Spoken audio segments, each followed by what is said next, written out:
Chapter 1776. Published at 14th of April 2023 11:29 and 37 seconds AM. Chapter 1776. If audio player doesn't work, press stop then play button again. Chapter 1776 treated you well. Lionel and the others stood above a familiar location. The last time they had been here, they had come for the opportunity to enter the Void Palace. Back then, only a few of them had been able to enter, the rest of them being turned away. It could be said that this place was one of the turning points of Lionel's life. This place was none other than the three central planets of the Three-Pillar Sector, a location that had once been overtaken by the Luxnix family, stripping away control from the Viola family and Montex family. But now, this was a region solely under the control of the Viola family, as the Luxnix family, or what remained of them, had moved to be closer to the core regions of Earth's territory, regions where the resources were far more abundant.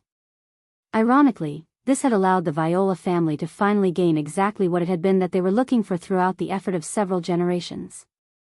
Technically, there was no reason for Lionel to have any hatred for the Viola family. In reality, they had never really done anything to him, and though Richard had tried to make Aina his wife, back then he and Aina weren't together. As things went, the Viola family was just unlucky. They had gotten the Luxnix who were on the upswing, resulting in them losing generations of hard work before they could get their own chance to rise up. But it seemed, now that they were able to even cause trouble, they had recovered quite well. Lionel had many thoughts about how this would be possible. A portion was the treasure his mother had tipped him off about back then, but he also had other thoughts swirling in his mind as well.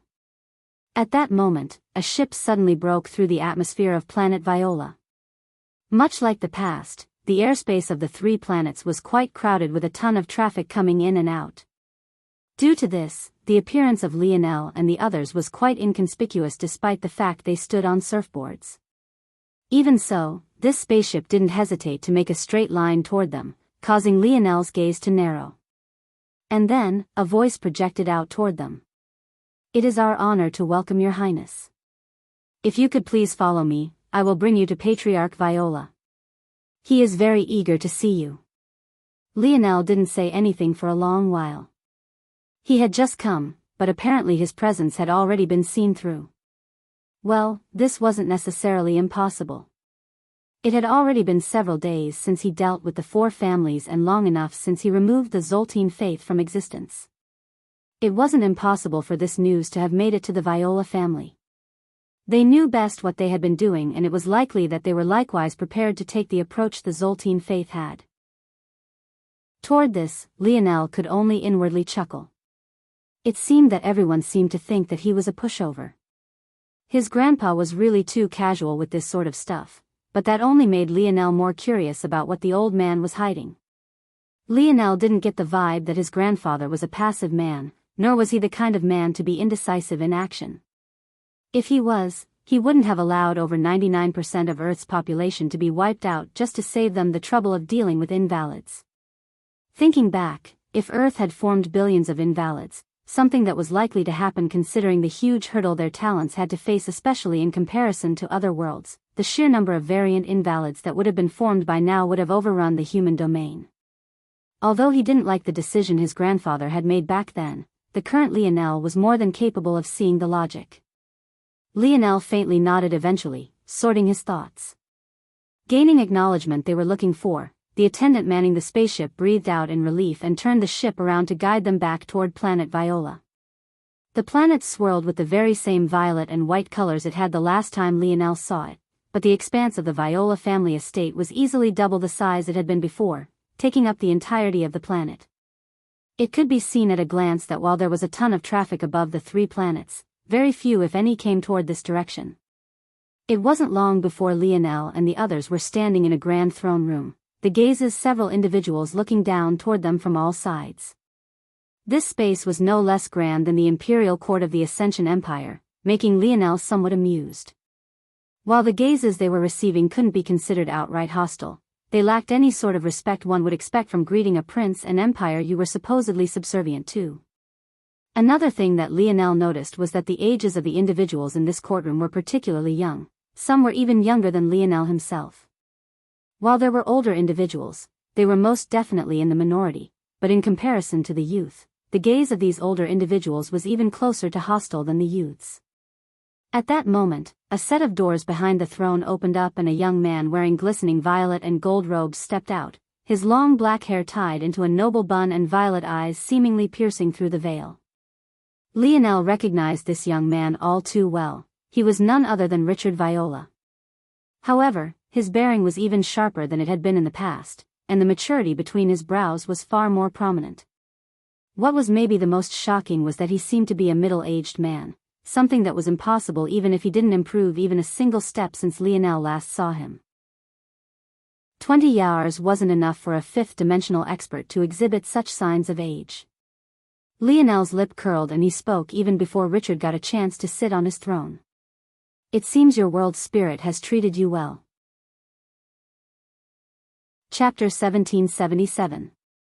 Published at 14th of April 2023 11:29 and 37 seconds AM. Chapter 1777. If audio player doesn't work, press stop then play button again. Chapter 1777. Kill them all. Richard only paused for a moment before he continued to sit down, turning his attention toward Lionel. From his vantage point, he looked down at the group without the slightest hint of discomfort on his face. The last time Lionel had seen Richard, he was already well into his 70s, but he still looked like a young man. Of course, the current Richard didn't look old. He looked to be in his late 20s to early 30s, still shy of middle-aged, but given his previous dimension, it should have taken at least another several decades before he reached this point. Lionel found this change to be very interesting. Why have you come to my Viola family today? Richard asked faintly. I think you know quite well. Lionel replied. If I was aware, I would not play games with esteemed imperial prince. We are within your territory, after all. Oh. In that case I came to kill you for those rumors you spread about my mother. The moment Lionel's words echoed, the several ministers in the court all stood at once, their auras flaring. Despite the youth of the vast majority of them, even the weakest had powerful auras within the sixth dimension. In fact, the pressure they exuded wasn't small, and there were even a number of them already in the seventh dimension. Lionel's gaze flashed when he sensed this. Indeed, the Viola family of today wasn't the Viola family of the past. This had to be as a result of the Viola family's world spirit. Originally, the world spirit for this region had been separated into three pieces, one for the Viola family, one for the Luxnix family, and the last for the Montex. The Luxnix family should have taken the destruction of the Viola family to snatch their piece for themselves, but it seemed that this hadn't happened. From what Lionel had learned, those who had world spirits gained quite the advantage within the zone, allowing them to display their strength while others didn't gain this luxury. Whatever it was that Richard had experienced, it was enough for him to turn his situation around. Despite Lionel's blatant threat, Richard raised a hand and forced his ministers to sit. It was clear that compared to Lionel, the place Richard had in the hearts of these individuals was far higher. Earth's influence was already waning here, and yet it was their sector. It could be said that just from this display, Earth had quite a number of issues to deal with. If they didn't even have strong control over their own sector, then there was simply no chance for everything else. You must be joking, Imperial Prince. I thought that this matter was handled long ago. Was it not the Imperial Princess herself who pardoned me? Richard replied indifferently. Pardoned? It was more so that she allowed you to live due to what usefulness you could have to me, but I haven't seen your use yet. In fact, if not for me, would you even be here to sit on your lofty throne? At that moment, Lionel's smiling expression suddenly vanished and the ground beneath him trembled. You take yourself too seriously, don't you think? Lionel's voice boomed, the ground suddenly quaking and shattering. The stairs that elevated Richard's throne suddenly crumbled, compressing into the ground. In the blink of an eye, Richard had gone from sitting on a lofty throne to being seated within a pit that left him a full head shorter than Lionel. At this point, it was he who had no choice but to look up. No one could even react to the change at all, but by the time the rumbling completed and the force dispersed, the deed was done. Richard sat in the pit with a narrowed gaze. Lionel's explosiveness had caught even him off guard. It was only now he realized just how unpredictable Lionel could be. He was entirely unreadable. Originally, he thought like the Impreza of the Zoltene faith. His assumption was that Lionel had things to worry about and couldn't be too out of hand with his reaction.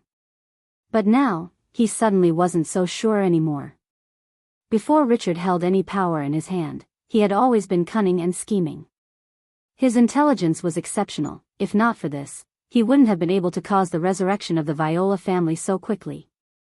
But there were some things that intelligence couldn't overcome. This was something he had learned the hard way the first time, and he wouldn't make the same mistake again. Richard slowly rose to his feet, stepping out of the pit. He had always been shorter than Lionel, so even now, he was still about a head shorter. But even so, he felt far better and more unrestrained on his feet. If Imperial Prince believes that I am the same man I was in the past, you would be sorely mistaken.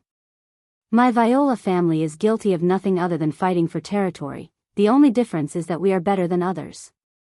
In the past, my Viola family was destroyed. This was because we were inferior to others. I have no complaints. But now that we have risen from the ashes, soaring into the skies like true phoenixes, we won't allow others to press us down once again. Our dignity will not be trampled upon. Richard's voice boomed and the blood of the Viola family members boiled. They stood to their feet once again, but this time, Richard didn't ask them to sit. It was clear that they were prepared to fight any moment now.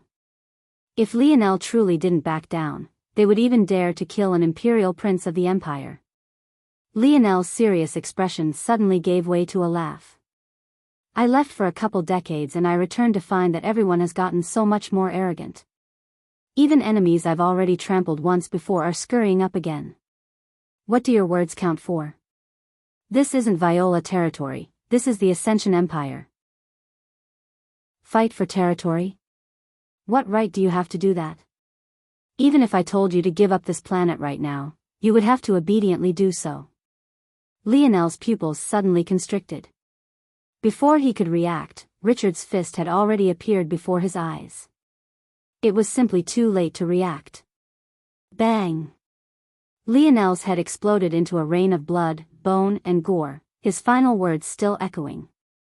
Kill them all, Richard said indifferently. Chapter 1778. Published at 14th of April 2023 11:29 and 37 seconds AM. Chapter 1778. If audio player doesn't work, press stop then play button again. Chapter 1778. Chest deep within space, the flagship hung in silence. Lionel watched the scene of his death with a cold expression. Indeed, Richard dared to attack, and indeed, his strength wasn't a joke. Lionel had sent his clones constructed of emulation spatial force in his stead, feeling that something like this would happen. In fact, he felt that this would have likely happened even if he had been more lenient with his words and actions. It was clear that Richard was already prepared for the worst-case scenario and his level of alertness was high. In the final moments before his clone's death, the spatial force activated and replaced it with a real corpse. With the depth of his dream force, it was almost impossible to see through the differences, especially if Richard was going to shatter his skull like that. As for Lionel's brothers, Richard was even less familiar with them. That said, Lionel didn't particularly care if Richard saw through the ruse since things were already past this point. The results would be the same so long as he dared to attack. But now, Lionel had to choose his next step carefully, and the best course of action would depend on what Richard's choice was. As Lionel saw it, there were two possibilities. Either Richard was confident enough to double down and remain in Earth's territory, or he already had an exit plan. This little bitch, Raja's expression twisted with rage. He was only just sane enough to not go running down there for revenge. Watching himself die, even if it was just a clone, triggered memories he didn't like to remember. The same went for most of them. Though they didn't express it like Raj had, they stared daggers at the floating monitor, wanting for murder. If not for Lionel's orders, they might have already gone all out to attack. We can't take him casually, Lionel suddenly said. He's in the 7th dimension, and he's most definitely not weak among them. If I'm correct, he would probably rank favorably against the domain-ranked disciples of the Void Palace. Raj grit his teeth. How'd he become so powerful? My best guess is that he gained greatly from the zone, and it might also be related to that secret of the Viola family my mother mentioned. Unfortunately, there were too many things that happened one after another after we went to the Void Palace, and I never had the time to investigate it. Lionel wasn't wrong. By the time they got there, the trial began immediately. Richard obviously hadn't had the skill to make it far in the trial back then, so he ended up in the ranks of nominal disciples while Lionel had become a quasi-galaxy ranked disciple for a while. Then he lost the segmented cube and was basically kidnapped by his uncle, so there really was no time to worry about the likes of Richard. "What's the plan, Cap?" Milan asked. "We'll have to wait to see how Hell react. The problem with the thrusting skies sector might have to wait. I have a feeling that Richard is a much bigger threat." So, the group waited. But after several moments, Lionel's eyes couldn't help but narrow. The monitoring system of the flagship was excellent. When it was configured correctly, picking up sound and images across even light years was very much possible. However, depending on the defenses of your target, these images could be better or worse. Even after configuring, Lionel could only pick up images and not sound from planet Viola, proving that their defenses were actually quite excellent considering how close to the planet the flagship was. However, this didn't matter much. With his abilities, reading lips was all too easy. The sounds might as well have been blaring in his ears. But to Lionel's shock, Richard really had no intention of leaving. In fact, he was delegating normal tasks and sending his ministers off to maintain order. There was nothing out of the ordinary, as though he hadn't just killed an imperial prince at all. Lionel leaned back in his chair and chuckled when Richard even tasked someone with fixing up the throne room. Soon, they dispersed and Lionel's configuration was no longer useful. It would take several hours more of effort to configure it to a new location, so there was nothing left to observe. This was the only real drawback of the monitoring system. Unless he had an exact location like a throne room that would obviously be used to welcome guests, it was quite useless. Lionel fell into his own thoughts. Although he had listed this as an option, he hadn't actually expected it to happen. Lionel now had enough justification to turn his cannons toward planet Viola and eradicate them. But he did have his reservations about it. The Zoltene faith wasn't taken out by him, so it wouldn't be a sin for him to bear. But this would be different, especially since he had just finished destroying those 4 families. Whether it was the Impreza or Richard, they were both right that Lionel would have reservations. It was just that Lionel was good at finding ways to circumvent this. The unfortunate part was that while he could see the depths of the Zoltene faith easily, he couldn't seem to do the same with Richard.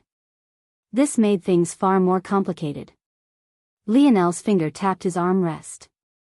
In just a few seconds, he had already gone through several possibilities. Interesting.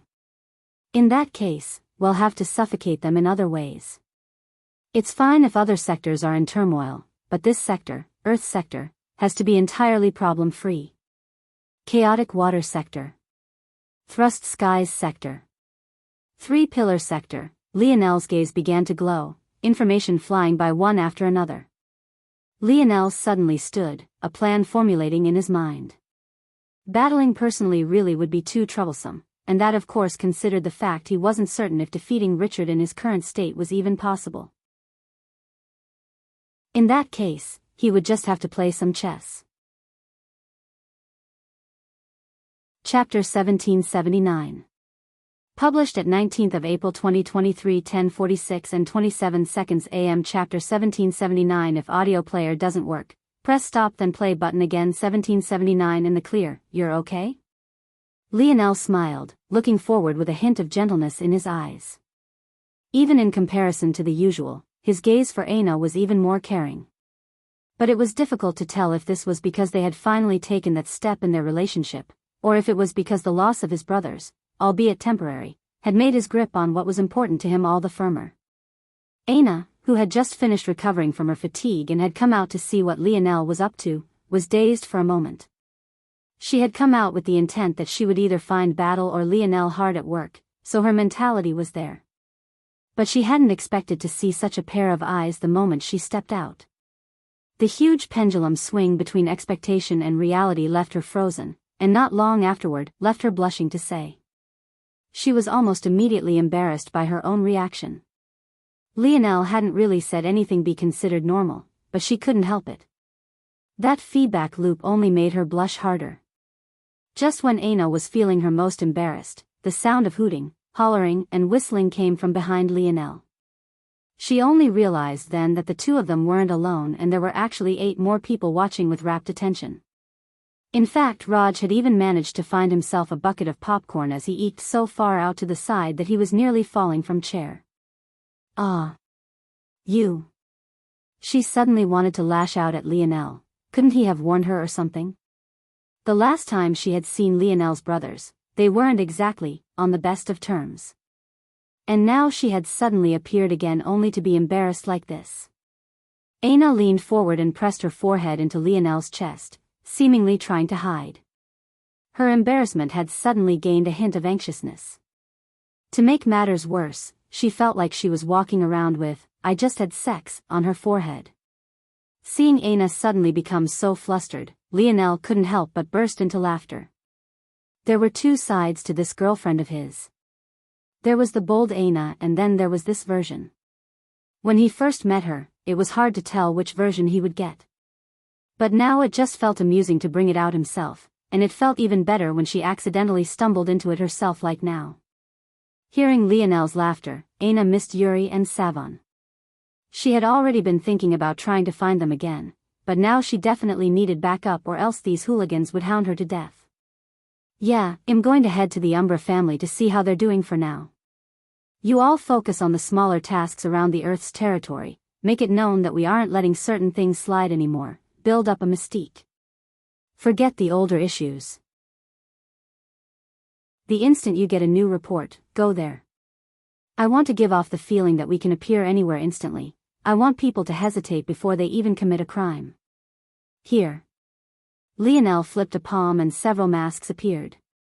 However, these weren't normal masks at all. They fit over their heads, front, back and sides, and obscured everything. They seemed to be made out of a mesh material and they had a fluorescent pair of eyes that appeared outside, hovering within the black mesh material. The result made it look as though they were nothing but eyes. They had no mouths, no ears, nothing but a piercingly sharp gaze reminiscent of a wild beast. These masks, or helmets if that's more accurate, will send you all information filtered through me first. It'll assign a difficulty rating and an optimal approach to the situation. Depending, only one of you might need to act, or it could be 3 or you, or even all of you. So long as you follow the plan, everything should be fine. Within a single month, the word should spread adequately. Leave the Thrusting Skies sector and the Viola family to me. I made a mistake letting that Richard live once, he won't get the opportunity again. Gotcha, Cap. Drake, Alan, Arnold and Joel seemed to be the only ones paying attention. As for the other 4, they were still enraptured by the mesh masks. Only after they realized Lionel was finished speaking did they wave a hand toward him as though they got it. Lionel chuckled but didn't mind too much. Then, he turned toward Aina. Are you going to follow me, or? I want to find Savon and Yuri, she replied. Lionel laughed. Are you that scared of being bullied? Aina glared at Lionel, but before she could respond, Joel suddenly spoke. Yuri and Savon probably aren't within Earth's territory right now. It was a bit hard for us to see eye to eye after the war because they felt that it was smarter to return to the Void Palace, but we wanted to stay on Earth in case anything else happened. Lionel raised an eyebrow. Though Joel explained it quite simply, Lionel had a feeling that their disagreement was probably a bit more explosive than that. It was difficult to manage their relationship without the existence of Lionel and Aina, especially since to them, that relationship had long since been strained. It wasn't until today that Lionel's brothers learned that he and Aina were actually back together again. So, given the fact they were on 2 opposite sides of the spectrum in this regard, it wasn't surprising that they found it difficult to reconcile. But to Lionel's shock, the one with the weirdest expression when the 2 were mentioned was actually Raj. Lionel's gaze landed on Raj as though he was trying to see through him. And Raj, almost immediately, felt as though he was in some sort of hot seat. Hey. You can't blame me, Cap. You're back together with Aina now, I'm in the clear. Chapter 1780. Published at 19th of April 2023 10:46 and 27 seconds AM. Chapter 1780. If audio player doesn't work, press stop then play button again. 1780. Nothing. Lionel was speechless for a long while, his mouth hanging open. No way. He eventually managed to say many words. What happened? How high was Lionel's EQ? How sharp were his senses? He could even see a reflection of Raj's soul if he so wanted to, and he could tell just from that inkling that Raj wasn't messing with him. It wasn't just Lionel who was looking at Raj with weird expressions. Clearly, this wasn't exactly public knowledge. The only one who didn't seem surprised was Joel, who was obviously aware of something previously, but this made sense. With Lionel not there, Joel was the de facto leader. In that sort of role, he would have to be aware of everything going on around him. Raj cleared his throat. Why are you all looking at me like that? Spill it, fatty, Milan glared from over the table. Raj sneered. Just because you're a 40-year-old virgin doesn't mean you can just lash out at me as you please. Some of us have sex lives. Milan's mouth hung open. Virgin? He wasn't a virgin. Raj had been the last virgin among them. Well, that didn't include Lionel, of course. But given Lionel's status in their hearts, none of them even really considered him to be a virgin. It is pretty clear to them that he could have lost it whenever he wanted to. In fact, even now, they weren't questioning his virginity, they just had their assumptions based on a few context clues. Lionel wasn't the type of person to go around talking about such a thing. The true virgin among them was Raj. This wasn't even necessarily because he couldn't find a girlfriend, but rather because he had a big mouth and a fiery temper. He had no idea how to filter his words or coax a woman. He just blurted out whatever he was thinking, and that wasn't exactly conducive to keeping a woman happy. Every time Raj got into a relationship, it ended in a fiery burning inferno, usually with him ranting at the top of his lungs about how idiotic the fairer sex was. It wasn't a coincidence that his words after Lionel and Aina's breakup were the most scathing.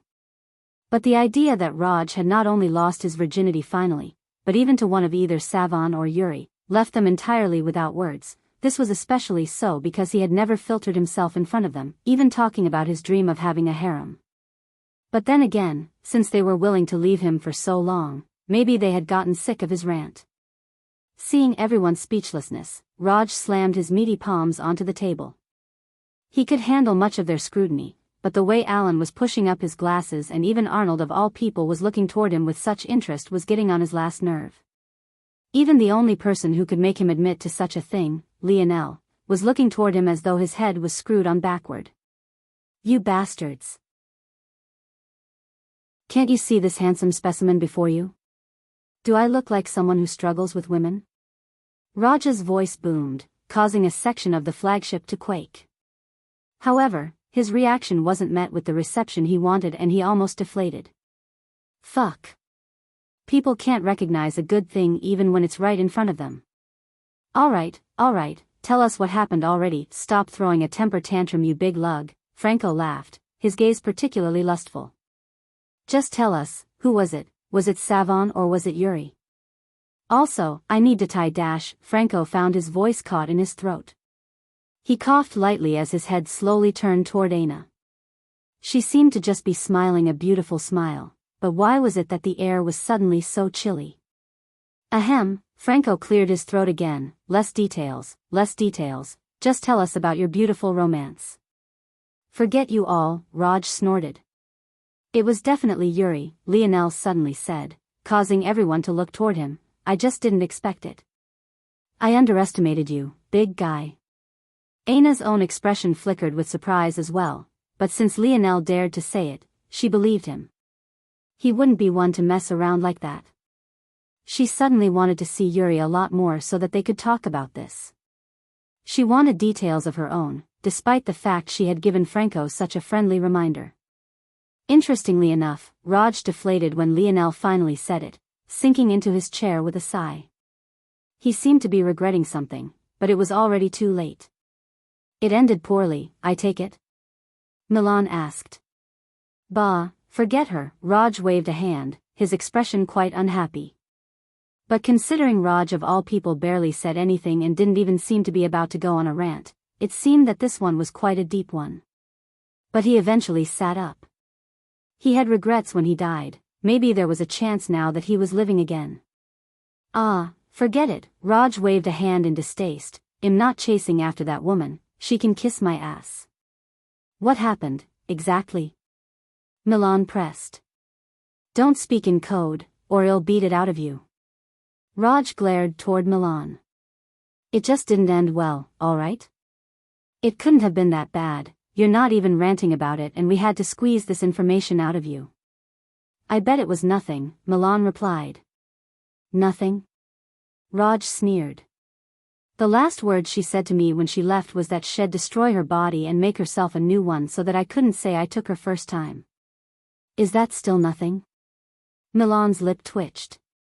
That was indeed a bit extreme.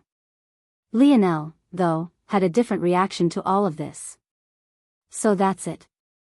Yuri really is a spiritual. Chapter 1781. Published at 19th of April 2023 10:46 and 27 seconds AM. Chapter 1781. If audio player doesn't work, press stop then play button again. 1781. In control. Lionel and Aina looked toward another and Lionel eventually coughed. He walked over and patted Raj on the shoulder. Hey, at least she said something. It could be worse, she could have just disappeared without saying anything at all. The moment Lionel said the words, he felt a hot gaze on the side of his face. However, he gathered up all the willpower in the world and raised a thumbs up. One could never say that he wouldn't take one for his brothers. As expected, the moment Raj heard this, he burst into a fit of laughter. Now, if you'll excuse me, Lionel said before vanishing in a beam of light. Wait right there. Aina called out from behind. Don't say I never did anything for you, Raj. Lionel's voice echoed beneath the laughter of his brothers. The Umbra family was quite an anomaly. Years ago, they had burst onto the scene, attacking Earth with a sweeping momentum, before they were suddenly repelled. Back then, many had made the assumption that they wouldn't give up like this. After all, Earth had only been at the 5th dimension during their first attack, making it difficult for them to send their true firepower over. They could only rely on their young geniuses and older individuals who had no chance of breaking into the 6th dimension. Such a lineup wasn't very conducive to success. Due to the circumstances, they had only been able to send a single 6th-dimensional existence in, their patriarch Xylem Umbra.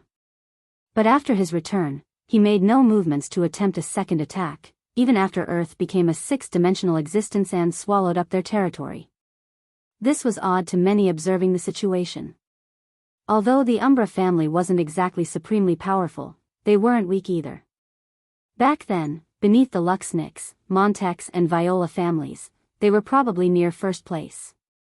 In addition, having your territory swallowed by the influence of another world spirit was nothing but bad. This was actually why Richard was fighting so hard to maintain control over a certain radius. When one world spirit overwhelms another, it's only a matter of time before the weaker world spirit loses all power. Once that happens, the generations birthed by the weaker world spirit will cease to exist and the newborns will begin the cycle of becoming Earthlings. If this continued, in 5 generations, everything your ancestors had built up would vanish and your people would become the people of the stronger world spirit. This wasn't necessarily a bad thing if your lineage was weak. After all, wouldn't you prefer to be a talent of Earth than a middling talent of a 6th-dimensional world? But everyone had their own ambitions, and that was especially since there was another option, and that was to swallow up the stronger world spirit yourself. If a weaker world overwhelmed an evolving world, it was possible to snatch the talent away and take it for yourself. In this way, not only would you be able to keep your lineage, you would also give it a great boost in strength. And yet, when Earth underwent a point of great vulnerability during its expansion into the 6th dimension, and was even compromised in a war against 4 now eradicated families, the Umbra family, which had been in the best position to strike, controlling a galaxy right outside of the Milky Way, actually did nothing. No, it wasn't accurate to say that they did nothing, and was far more accurate to say that they did nothing to Earth, because it was thanks to the Umbra family that many who wanted to take advantage of the situation found themselves absolutely stonewalled. The Umbra family, which was always known as one of decent strength, displayed a great amount of strength that felt well beyond its own and even played a key role alongside other mysterious figures in stopping others from taking advantage of Earth's greatest period of weakness. What others didn't know was that this was all because of a single young man, a young man who stood high in the skies and he looked down toward the shadowy planet. "You're finally here." The voice appeared in a wisp of smoke as a figure suddenly manifested by Lionel's side. This was none other than Radlease, a young man that Lionel had known since his days at Valiant Heart Mountain. It could be said that they were good friends for a while, though their relationship had ended up being a bit strained when Lionel learned that he was from the Umbra family and had only come to the Milky Way to prepare for an attack on Earth and of course, target the Silver Tablet. Lionel smiled, seemingly not surprised by Radley's sudden appearance at all. "Sorry it took so long, apparently I was stuck in a zone for over 20 years. Radley's expression flickered. He had heard about the zone as well.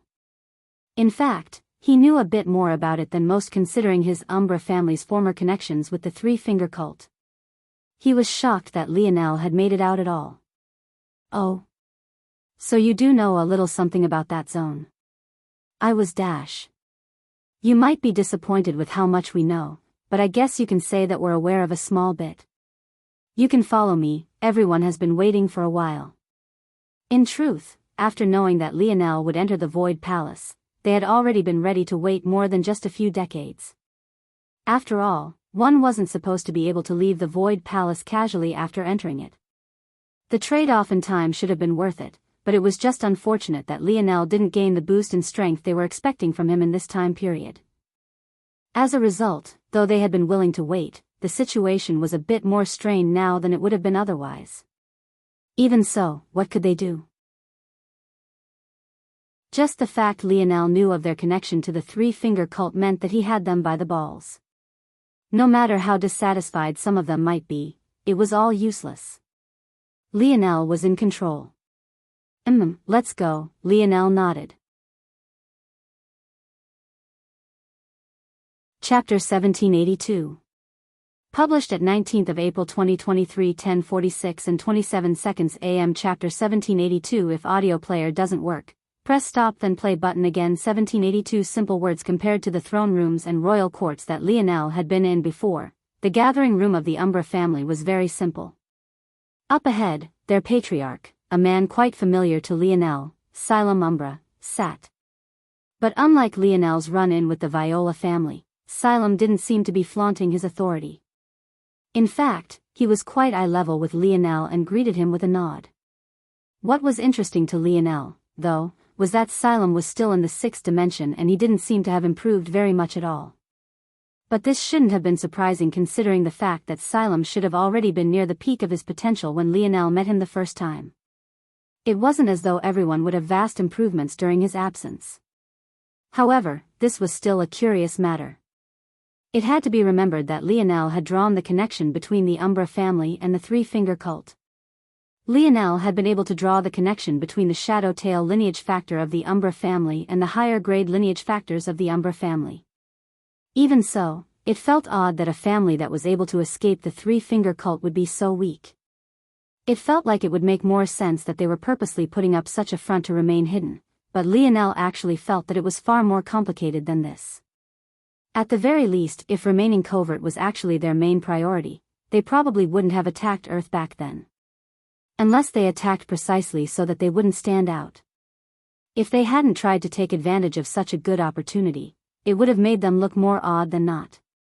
But now they're probably being placed in a difficult situation because of me now that they chose to stand out and protect Earth back then. On top of that, in order for them to have succeeded back then, they definitely had to have more strength in reserve than what they're displaying here. Interesting. Lionel didn't seem very uncomfortable with the silence in the room. Despite the several gazes trained on him, and the depth of darkness in the surrounding space, he seemed to be very comfortable in his own skin whereas others might have started squirming by now. "Can you old fogies stop staring so much? You're making my skin crawl," Radlease mumbled. In the quiet of the room, his voice was all too conspicuous. It seemed that the years hadn't taken the jokester out of Radlease, but even so, that only earned him more glares. They were trying to be serious here, but here was this boy ruining everything. Radley scratched the back of his head with an awkward laugh and grin. Sorry, I only like it when beautiful women stare at me. Oh. Am I not beautiful enough for you? At that moment, a middle-aged woman turned a sharp eye toward Radley's. She was actually his aunt, and though she looked a bit aged, she definitely still had the air of a mature and graceful woman to her. Even with the faint wrinkles on her face, most men would be forced to take a second or third look before her. This woman was known as Sultan, and it felt that the moment she spoke, the entire room seemed to shift toward her, even more so than Patriarch Silam himself. Radley's coughed. How could that be true, Auntie? I dream about you every day. I've lost count of the number of times I have lamented the fact we are related. Why are the heavens so cruel to me? I'm forever destined to not be with the world's greatest beauty. Radley spoke as though he was pouring his heart out, but his antics caused the room which had been stifled with pressure to burst, becoming filled instead with stifled laughter. Even Lionel's lip twitched. Now that he thought about it, the first time he met Radley's he was chasing skirts. It seemed that he wasn't willing to let even his own aunt go. Toward this, observers could only be speechless. Sultan rolled her eyes. Obviously, she was likewise used to her nephew's nonsense. Radley's was lucky that the situation wouldn't allow it, or else she would have given him a nice spanking. After a moment, Sultan turned her gaze toward Silam for a second before looking toward Lionel. You are a very intelligent boy since you could expose us when even the three-finger cult could not, so I'm sure you understand our qualms as well, right? We are running out of time and circumstances have, unfortunately, caused you to lose almost a quarter of a century. While we were, indeed, prepared to wait even twice as long as that, I'm sure you can understand the difference between then and now, right? It would not be smart on our part to continue investing in you the same way. However, there is also not much we can do if you choose to hold our past over our heads either, so we are at a bit of an impasse. Hearing these words, rather than being annoyed, Lionel was actually quite curious. Although the words seemed simple, they implied many things. The first was that the Umbra three-finger cult that was likely beyond just pure survival. The second was that they were prepared to execute this plan so long as Lionel would allow them an amicable separation. And the third was that they weren't willing to have a falling out with Lionel if they didn't have to. If they killed Lionel, it wouldn't be long before the spotlight was on them again, and that would make remaining hidden almost impossible. In addition, they would make themselves a great number of enemies, whether that was the Ascension Empire or the Morales family. They didn't believe that others wouldn't know that Lionel had come here today, so it was impossible for them to take this course of action casually. Chapter 1783. Published at 19th of April 2023 10:46 and 28 seconds AM. Chapter 1783. If audio player doesn't work, press stop then play button again. 1783. Am not here. Lionel didn't speak immediately. In truth, he had come here for two reasons. The first was to touch base and make sure that everything was running smoothly, while the second was to give the Umbra family the bronze and silver tablets of the dark half of their lineage factor. From what Lionel could see, the Umbra family was stuck with their Shadowtail lineage factor much like the Luxnix family had been stuck with the Snowy Star Owl. But, compared to the original Luxnix family, the Umbra family had far more potential and talent. It was just hard for them to see the road forward. If they were able to upgrade their lineage factors, the help that they could provide to Lionel would be much better. The gap between the lineage factors was not small. If not for the perfect synergy between the two halves of the lineage factors, Lionel would have already abandoned his panda construct in favor of the stronger lineage factors of the Dark Force half. But now, Lionel realized that he would need to understand more about the Umbra family before he made this decision. In truth, the reason why he trusted them was obvious. This wasn't because he liked Radley's, or he understood Silam's character, it was rather because he had a firm hold of their greatest weakness. Someone who feared him and what he could do to them was much more trustworthy in almost all cases. Judging by the context clues of Sultan's words, however, there was too much he didn't understand to hold firmly to this conviction. In fact, just the mere fact Sultan was speaking instead of Silam spoke volumes about how little he knew. I can tell you now that you've got it wrong, Lionel spoke slowly. It isn't me who should be convincing you of my use to you, but rather the vice versa. Sultan and the others frowned at these words. For a moment, they thought that Lionel might not have been as intelligent as they once thought. Could he not tell the underlying meaning of their words? Did he really think that this was all they had? Lionel shook his head. The matter of the three-finger cult is trivial as of right now. Even if you all were suddenly exposed right this moment, I highly doubt that the cult would have the bandwidth to deal with you right now. In fact, I'm pretty sure they have their hands full dealing with my old man's temper. Lionel had already deduced that there was just one matter that could be keeping his father busy, and that had to be the three-finger cult. This was just an obvious conclusion to make. The Void Palace had been all but out of commission for at least 10 years before it finally clawed back enough high-ranking members to re-establish themselves. But even then, their rules became more difficult to implement, and even something as simple as their no-leaving policy was broken again and again, casually. Even setting aside Lionel's brothers, even the likes of Richard had just directly left without a word. It was clear that the prestige of the Void Palace had taken a great hit. And yet, even with the Void Palace absent, what was the worst thing that had happened in these last 20 years?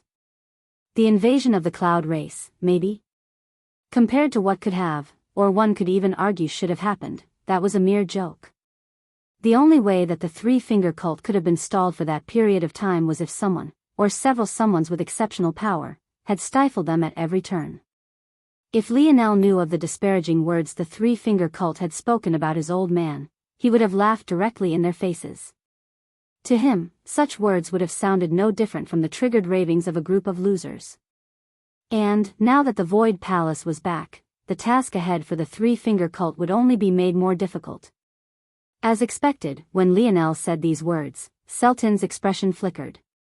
I don't need to threaten you, and I don't have a habit of threatening those who are supposed to be my allies. Is that why you destroyed those 4 families? Sultan asked lightly. Lionel grinned. Were they supposed to be my allies? As far as I know, in the midst of a crisis, instead of supporting the world they were born in, they attacked it and slaughtered countless young geniuses. Destroying them, as far as I'm concerned, was taking it easy on them. Sultan didn't respond. Her words seemed to be implying something different, but at this moment, it didn't seem to matter much. So, I'll say it again. It isn't you all who needs convincing. I came here today with the intention of helping your family a great deal, but now I'm not so sure anymore. Anyone could just say those words. An elder suddenly spoke from the side. Bang! A bronze tablet fell from Lionel's ring onto the ground, causing cracks to spread in all directions. Can they? Why am I not so certain of that? Lionel asked without even looking in the direction of the elder who spoke. By this point, although Lionel's gaze never left Sultan, even her own eyes were entirely focused on the bronze tablet at his feet.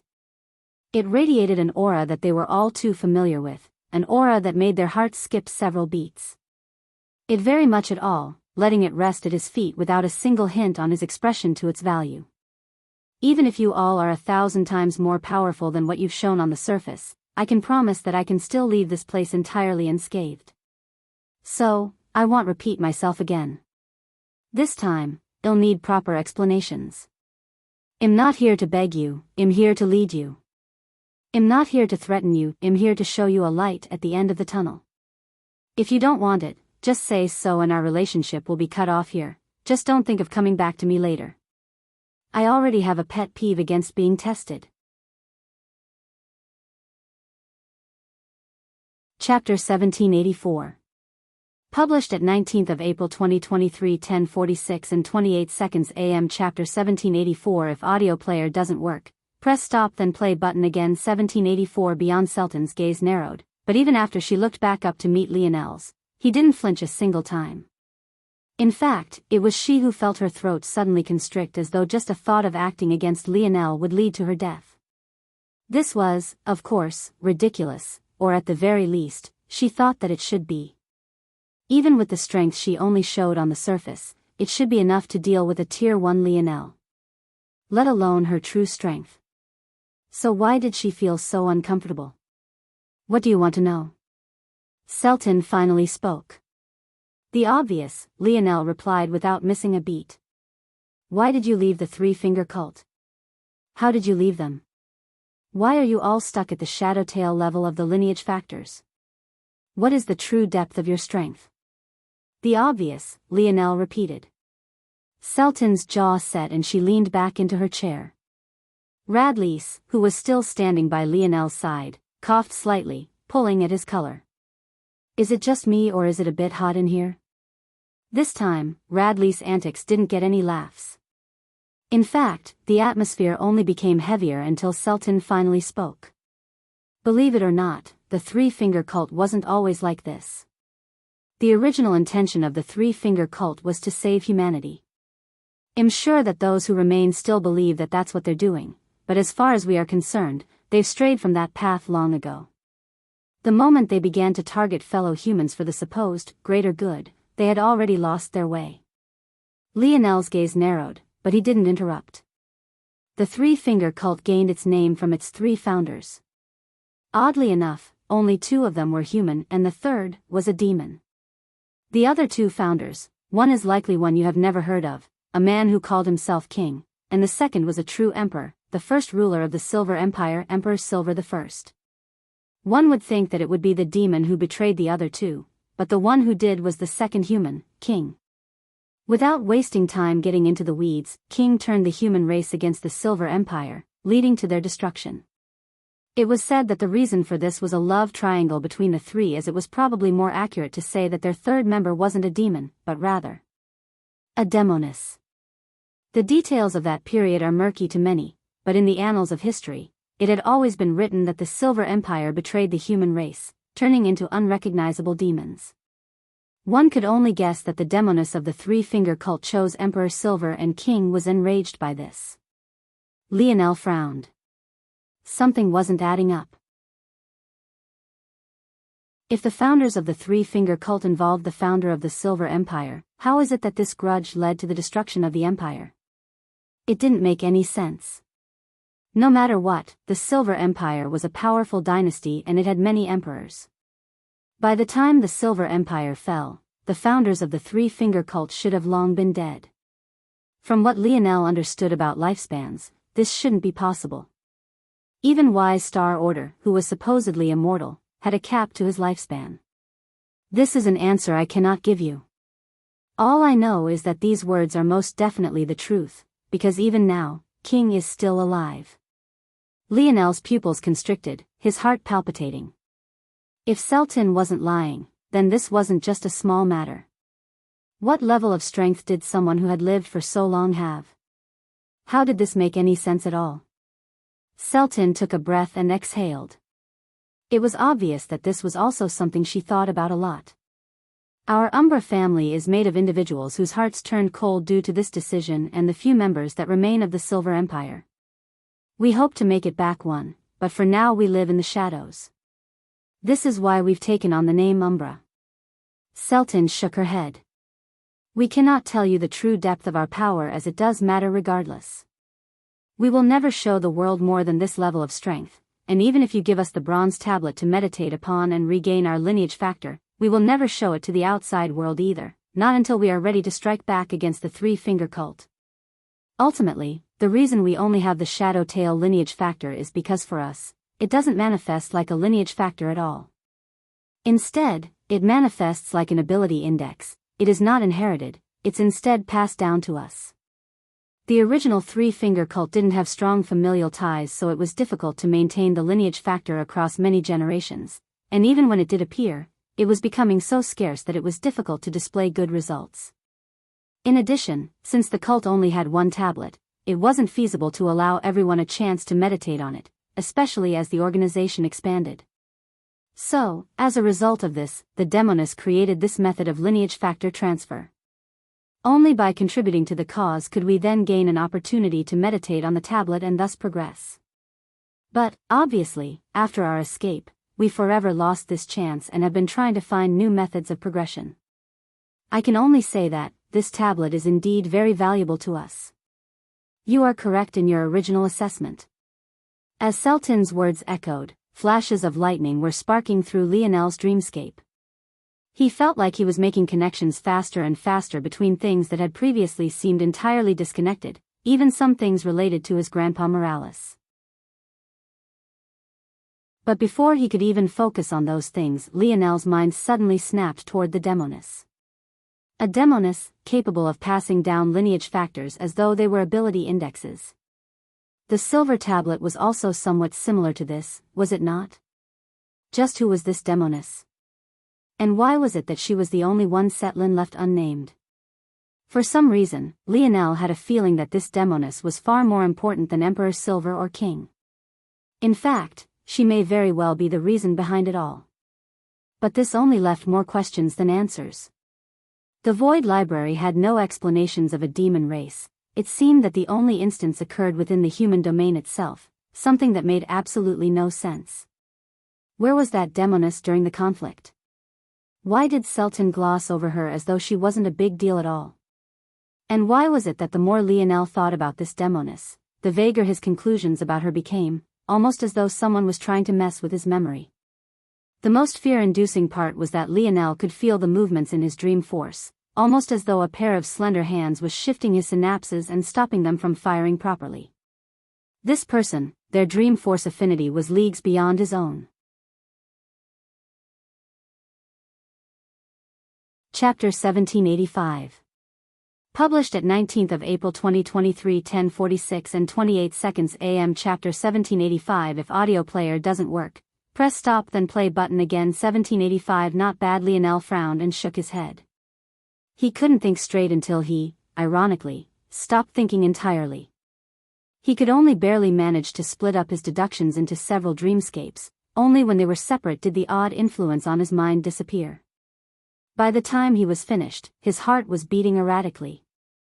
He couldn't imagine the kind of power it would take to influence someone's thoughts about you. This was beyond just power, it was quite literally the means of a god. Lionel was almost 100% certain that this person was aware every time their likeness was mentioned. Was this the true power of dream force? To not only be hyper-aware of your own stream of consciousness, but that of everyone else's as well? Years ago, Lionel had had a thought about this, but it was so far away from him that he couldn't even fathom it. Even now, he was in a similar situation. Despite how far he had grown, he felt like he hadn't even taken half a step toward such a goal. This person is dangerous. Lionel's jaw set. He realized almost immediately just how poor his mindset had been. This wasn't someone that he could casually catch up to with a few years of effort, and it most definitely wasn't someone he could out-scheme. This was beyond wise star order reading his mind. This person could sense his learning about them from an infinite distance away. To say that such an individual could crush him with a single finger was an exaggeration of himself. This person wouldn't even need to lift a finger. If Lionel was correct, if this person wanted to kill him, the moment they sensed him learning about them, they could directly snuff out his consciousness, and he wouldn't even be able to do anything about it. This was why Lionel had no choice but to stop trying to deduce. If he kept thinking about this person, he might very well offend them. By then, he wouldn't even know how he died, his life would just be forfeit. Unbeknownst to him, Lionel had broken out into a cold sweat, his face becoming somewhat pale. This was a feeling that he had never experienced before. What he didn't even have the presence of mind to realize was that most people who spoke of this person wouldn't even notice that they were being observed. It was precisely because Lionel's dream force affinity was so high that he could feel this fear to begin with. As the saying went, ignorance was bliss. Seltin and the others had no idea why Lionel was reacting like this, but Lionel himself felt that he had just barely escaped with his life. The problem was that losing his life was just one potential aspect. Someone with such a great control over dream force could take over his mind, alter his thoughts, and twist his personality without him even realizing. Such a thing would be a far worse fate than death. Lionel took slow and deep breaths, doing his best to slow his heart rate. The glow in his eyes slowly returned. It took him a while, but Lionel realized that even his overwhelming feeling of fear just now didn't even come from himself. It was rather this person influencing him. For them to be able to force him to react like this after what he experienced with the Emperor's Might tablet, it was clear that they were in existence no less powerful. Lionel lightly flexed his fists, the aura around him shifting. At that moment, Lionel's dream force broke through a barrier as he exhaled. His irises reflected a glassy color, almost as though one could spot a microcosm of the world within him. A silvery crystal-like energy rained down around Lionel and his 3 stars rotated. Boom! Boom! In an instant, Lionel's aura flourished, his strength soaring from Tier 1 of the 6th dimension to Tier 3. Wild fluctuations of force wafted from his body like the echoes of a roar, causing cracks to race along the ground and forcing Radlease, who was the closest to him, into a retreat. Lionel's hair danced and his clothing fluttered. The pale violet color in his eyes seemed to solidify for a moment before it receded once more. The expressions of Celtin and the others couldn't help but widen. The moment Lionel made his first breakthrough, it was clear and obvious that he wasn't on the conventional path. A breakthrough in the conventional path after the 5th dimension required a large amount of resources, but Lionel hadn't absorbed anything. In fact, his body seemed to spontaneously produce force of its own. This meant that Lionel had to be on the God path, but if he really was on the God path, just what were they witnessing? Even a single breakthrough along the God path was worthy of celebration. Even for the Cataclysm generation, the greatest geniuses of the human domain, supposedly, a single breakthrough took over a year. Many of them had already been back for over a decade, but very few had entered the 7th dimension. This made the issue obvious. Just a single breakthrough should be hard to come by. How the hell had Lionel undergone 2 right before their eyes? And the oddest part was that just a moment ago, he looked as though he had contracted some sort of sickness. The flourishing aura around Lionel slowly came to a pause and he exhaled a final breath and everything seemed to settle down properly. In an unknown location, a demoness sat on a throne of bones. Every part of her was endlessly alluring, and yet it also felt as though one couldn't see any part of her clearly. She was somehow both the most perfect representation of woman, and yet somehow very forgettable. At that moment, this demoness chuckled, even her voice causing those that heard it to go entirely soft all over. "Not bad," she said lightly. "Much better than those other 2. Occasionally missing content, please report errors in time." Chapter 1786. Published at 19th of April 2023 10:46 and 28 seconds AM. Chapter 1786. If audio player doesn't work, press stop then play button again. 1786. Libly and Dinmo. Lionel stretched slightly, his body popping and crackling. Just now, he had caught a glimpse of what the highest echelons of dream force manipulation looked like, and it almost instantly enlightened him. However, even with this, he only felt that the gap between himself and this individual only widened further. Even so, the pressure of Lionel's dream force had just become more suffocating. He could feel the limitations his body placed on his 7th-dimensional dream force loosen by a great deal. It was clear that strengthening one's force manipulation could break down dimensional barriers prematurely. Breaking through via this method felt so much different than it had in the 5th dimension. Lionel felt as though he had become an elevated being, as though he was truly transcending through the dimensions, like he was shedding his mortality. He tightened and loosened his fists, feeling the air around him trembling. This was just a 6th-dimensional world and the power he felt over it was palpable. He felt like he could crush a mountain with a single stop and split the skies in 2. This was true power. Even so, he didn't feel the slightest hint of complacency.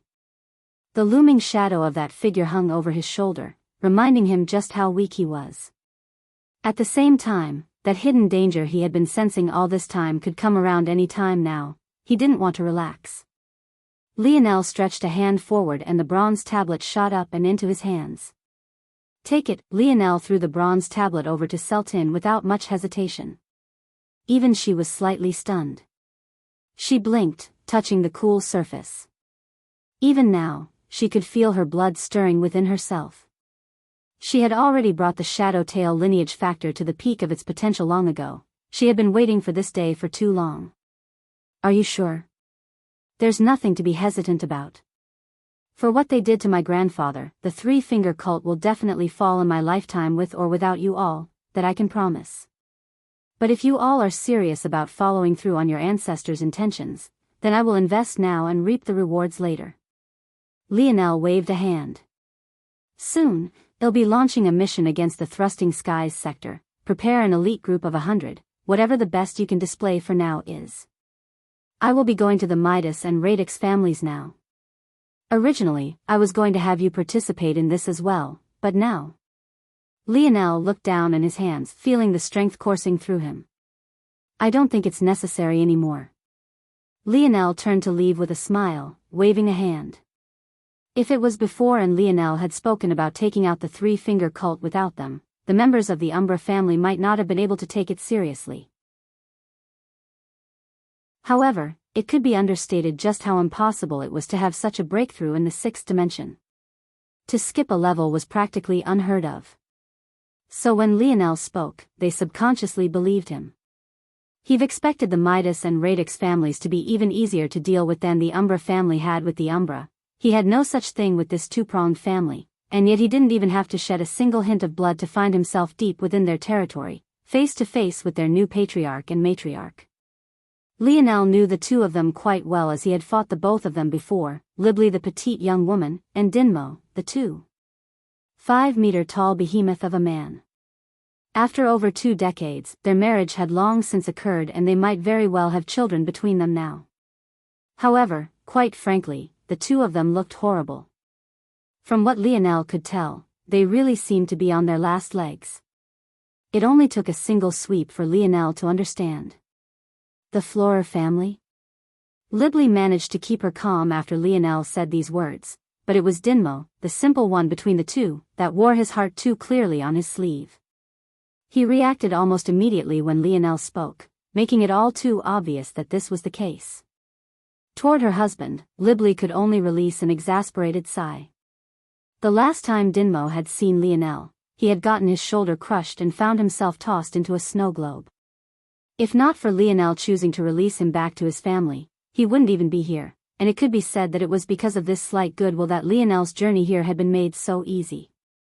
Even so, Dinmo had a psychological weakness in the face of Lionel that was even worse compared to usual, so he found it very hard to hide anything, especially when Lionel was being so blunt and straightforward. Prince Lionel, we hope that you can help us out a small measure. As you know, our Midas and Radix family, and their Flora family, have never seen eye to eye because we own 2 halves of the same inheritance. Back during Earth's rise into the 6th dimension, the Flora family made the mistake of attacking again, and they suffered a huge loss at the hands of the Umbra family and others, which saved us quite some trouble. But in recent years they've been making a comeback and the pressure has returned tenfold, and things are only worse now given the retreat of Shield Cross Stars.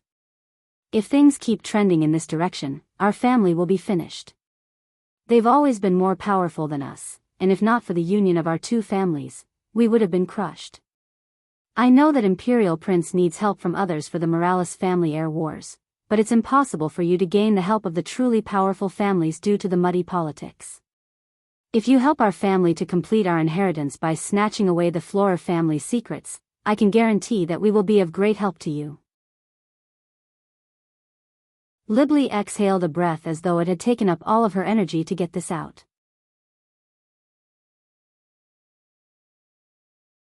Chapter 1787. Published at 19th of April 2023 10:46 and 28 seconds AM. Chapter 1787. If audio player doesn't work, press stop then play button again. 1787 mistake HM. Lionel hummed, but didn't answer immediately. Of course, he had come here wanting to deal with Midas and Radix families, so to turn his attention toward the Flora family in exchange for their obedience wasn't too much of a problem. But the confidence in Libli's voice made him curious. He had really thought much about it before, but it seemed that this inheritance they were talking about might not be too simple. In fact, if he recalled correctly, this inheritance should be related to the Silver Empire as well. Lionel remembered the first time he had heard about the Silver Empire. While it had been intriguing, it wasn't enough for him to be in shock and awe. But suddenly, he seemed to hear their name echo wherever he went. Libli squirmed somewhat nervously. Although she had said about whether or not Lionel would really help them. Much like one tended to do in negotiations, she had exaggerated their position a bit. Whether or not they would be able to maximize the inheritance or not wasn't something she was sure of. In fact, she wasn't even certain what the Silver Empire inheritance would look like when it fused into one. "Explain your half of the inheritance to me," Lionel finally said. Libli exhaled. So long as Lionel was asking questions, there was a chance. The inheritance is a bit difficult to describe. But it boils down to my Radix family's Radix cube and Dinmo's Midas family's strong bodies. The Midas families is much easier to explain. They are able to use large amounts of fire force materials to strengthen their bodies. It not only ups their fire affinity, but it also gives their body a durability and recoverability most do not have. When you returned Dinmo to us, he was half dead with disastrous brain injuries, but he was able to survive thanks to this. He's even able to heal his body just by taking in high-quality fire force, though the limit is dependent on his own affinity, the strength of his talent and his overall strength itself. Lionel's eyes narrowed when he heard this. Dinmo had, indeed, been half dead when Lionel returned him to his family. In fact, he remembered being shocked that he survived his blow at all. However, this wasn't why Lionel was intrigued. He just felt that Libli's words sounded greatly familiar. My Radix family's Radix cube is a lot more complicated. We are able to form a special force within us that can be used to influence and change metals. Once this metal is changed through the use of our bronze force, it gains a symbiotic relationship with us and we are able to take it within our bodies. This allows us to create crafts that can be controlled like limbs extending from our bodies. We nurture our Radix cubes through our lives and we grow along with them. As we get more powerful, so too do they. The more Libli talked, the more sparks flew within Lionel's dreamscape. But even so, he couldn't understand why. Time and time again, the name Morales and metal synergy lineage factor came up. But what did portions of an inheritance from the Silver Empire have to do with the Morales family? Swallowing fire force to strengthen one's body. That sounded eerily similar to metal body. Fusing with metals and controlling it like an extension of yourself. That sounded eerily similar to divine armor. These seemingly unrelated matters all of a sudden fell entirely too related when they were reframed. Lionel's gaze turned sharp. What about the Flora family, then? We have to be more cautious, things aren't looking good. News that the 4 families were destroyed has been circulating, although that might just be a rumor right now, we should at least confirm if it's true before we take another step. A voice of reason echoed in a secret meeting room. This location was none other than an underground lair of the Flora family, but the people here were entirely split. The individual who spoke was an old woman who went by Elder Sherry. She looked especially kind, and though her face was filled with wrinkles, she had a rosiness that seemed very healthy. Out of her graying hair, branches of trees seemed to grow and blooming red cherries became like ornaments to her style. On her shoulder, a beautiful white dove sat, picking at the red cherries from time to time with a blooming happiness in its eyes.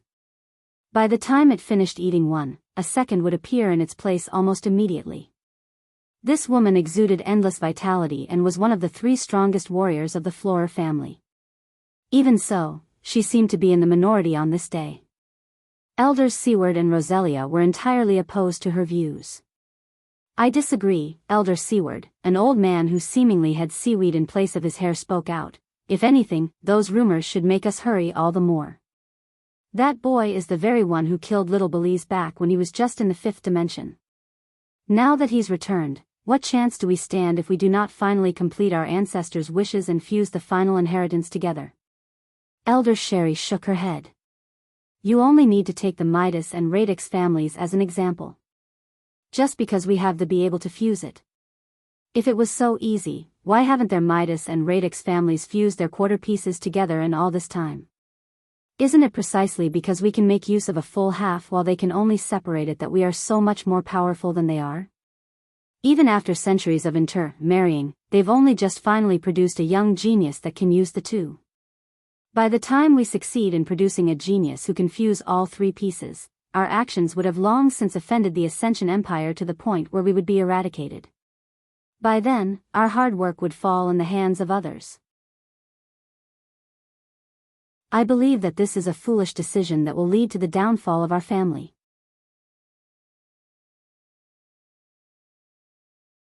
Chapter 1788. Published at 19th of April 2023 10:46 and 28 seconds AM. Chapter 1788. If audio player doesn't work, press stop then play button again. 1788 choice. Roselia and Seward had difficulty rebutting Sherry's words.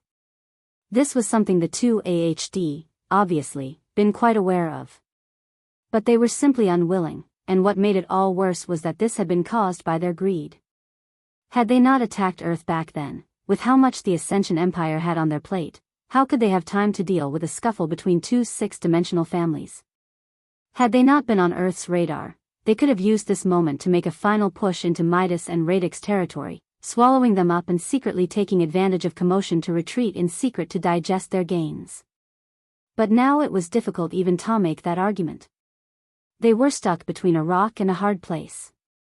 They could either sit back and hope that Earth would forget their transgressions and not deal with them even after resolving their issues in the future, or they could rush forward with this and inevitably pop back up on their radar. Either way, their fates didn't seem to be in their own hands. Then we'll just have to accept the offer, Roselia eventually said coldly. When this was said, even Sherry hesitated, not saying anything immediately. Her kind features seemed marred by worry. If this sort of choice was made, there rarely was no going back. Those people seemed to be very interested in their inheritance, but if their proposal was accepted, then they would have very little control of where things went from here. Ultimately, there were two predictable roads between them and one wild card. If they sat back and did nothing, they would either eventually be destroyed in the future, or they would continue to wallow in mediocrity. If they attacked, they would offend the Ascension Empire, and if they accepted this proposal, any of those things could also happen, but there was also a small chance that they could break out of their cocoon and bloom. It was clear what kind of philosophy the Florer family usually had. Since they had dared to attack Earth back then, even while knowing the kind of sticky situation they might get themselves into. However, even so, they were used to doing risk assessments as well. Back then, Earth was still a fledgling world and they seemed vulnerable. But now, they had already grown into a behemoth in comparison to them. At the same time, if those people dared to do as they said, then it was likely that they were another behemoth, one that their family also couldn't afford to offend. The question was, should they make a deal with the Devil Toes Cape a demon? Sherry couldn't make this decision. Back then she hadn't stopped the family from attacking Earth because she too understood the concept that if one wasn't moving forward, they were moving backward. If everyone around you was improving while you, yourself, was stagnant, it really was no different from moving in the reverse direction. As a family that had survived many centuries to make it to this point, even conquering a galaxy to themselves, they couldn't afford to take a step back, especially since so many were eyeing Earth's territory right now. Worst come to worst, they would just allow their world spirit to dissipate and become true citizens of Earth. But if they were ostracized and their territory was taken over first before they could do even that, then what chance did they stand? The three head elders looked toward one another and fell into silence. It seemed that they had made their choice. They didn't need to say anything to understand one another's conclusions. However, before they could take any further steps, a commotion broke out. As Lionel walked, he had to admit that the feeling of moist, soft grass beneath his bare feet felt almost too good. The Florer family territory was indeed a beautiful one. Exotic plants of all sorts bloomed in the surroundings, filling the air with earthy and delicate fragrant that soothed the soul. It even somewhat reminded Lionel of the scent of rain, but it was perpetual. He didn't waste any time and had come directly to their main planet. He truly didn't believe that anyone here could stop him. Even up until this point, he hadn't felt it necessary to take his hands out of his pockets, and he was enjoying the scenery more than anything. The shouts of warriors and alarms began to blare, ruining the ambience somewhat. However, every time they exposed their position, another swirling mass of emulation spatial force would shoot through the air, impaling them all. The Florer family members were simply too weak. Lionel was already able to kill one of their strongest warriors and geniuses back when he was in the 5th dimension. Now that he was in Tier 3 of the 6th dimension, what chance did they stand now? In what felt like just a few minutes, Lionel had already made it to the main gates of their estate. The entirety of planet flora was covered in foliage and plant life, even the water sources were covered in plants of all kinds, making it look like a planet off green from above. Their main estate was really no different at all. It was hard to tell if it was a real fortress at all because even its sturdy constructions were covered in plant life. Boom! A rush of spatial force came out from Lionel like the swing of a hammer. In just a single strike, the tall gates deformed, a dent that was over 20 meters across and over 5 meters deep appearing right at its very center. Lionel raised an eyebrow. It survived that? It's actually repairing itself too. Lionel was a bit reluctant to use fire force in such a beautiful place, but that didn't mean he would if it came to it. For now, though, it didn't feel necessary. Lionel's gaze flashed. Boom! The gates flung open with such force that they were ripped off their hinges. Occasionally missing content. Please report errors in time.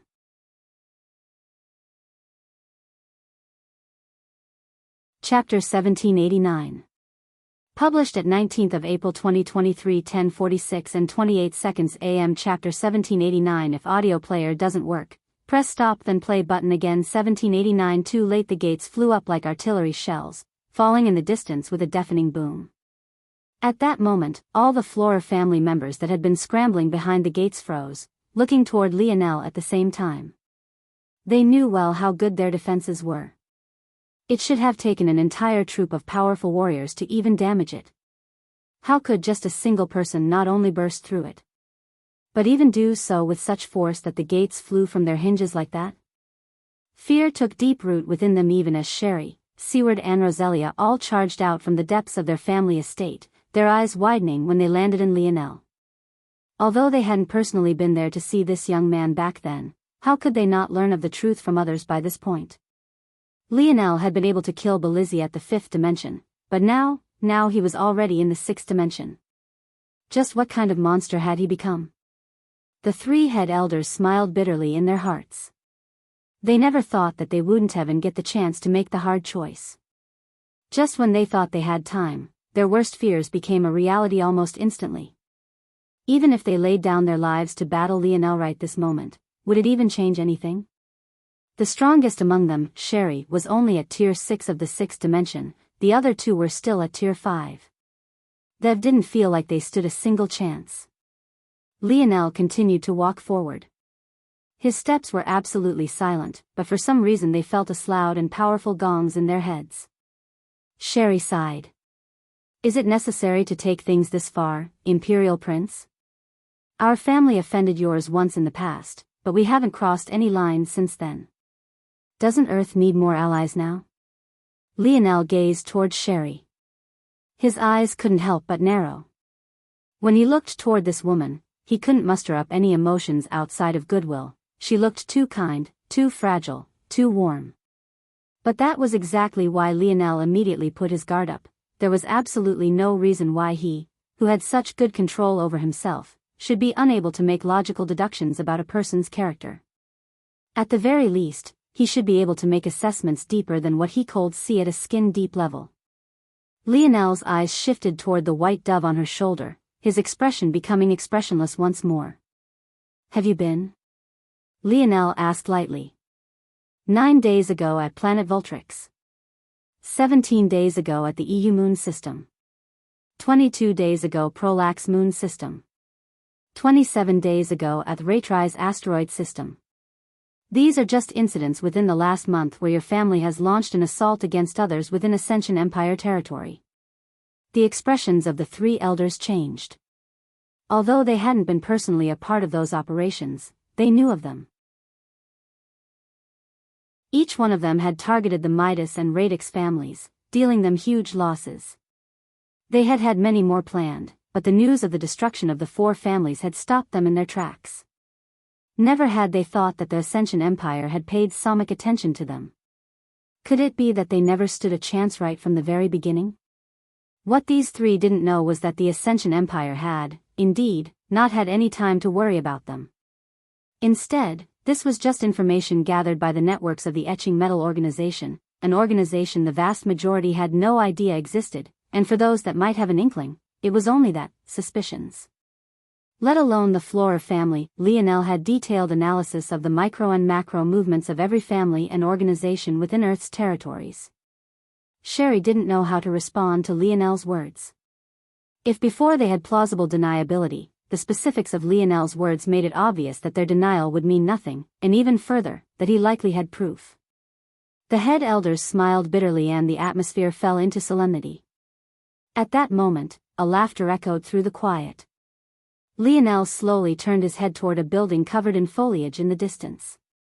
He had noticed this young man long ago, but he had simply made the assumption that he was just another member of the Flora family.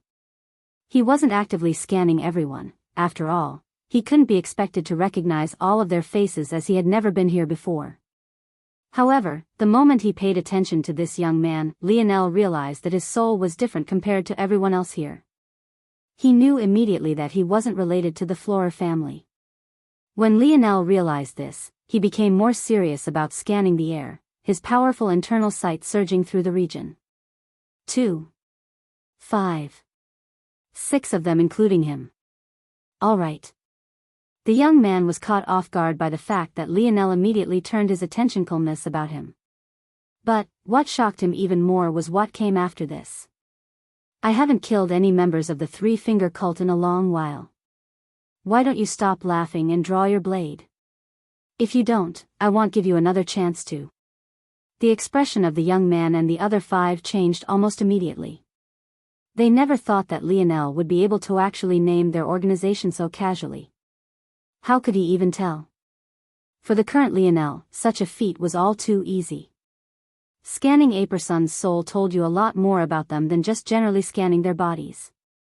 With just a look, Lionel could feel the familiar aura of a lineage factor that he, himself, had, and thus people obviously weren't from his Morales, Luxnix, or Fox families. In that case, there was only one explanation. Lionel finally took his hands out of his pockets and flipped a palm to reveal the radiant white lion bow. Too late. Don't say I didn't give you a chance. Occasionally missing content, please report errors in time.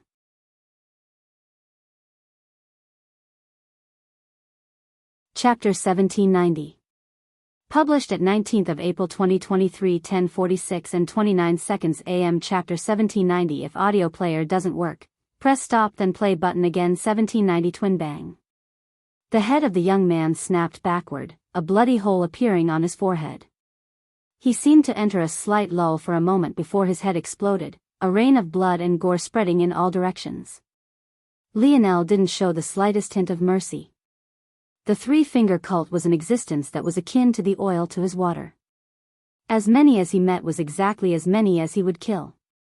For making his father show him such an expression, they deserved nothing short of death.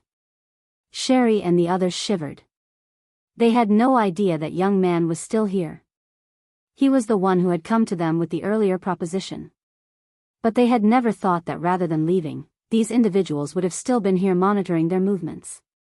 Even though they had eventually decided to side with these individuals, didn't this mean that they had never really had a choice to begin with?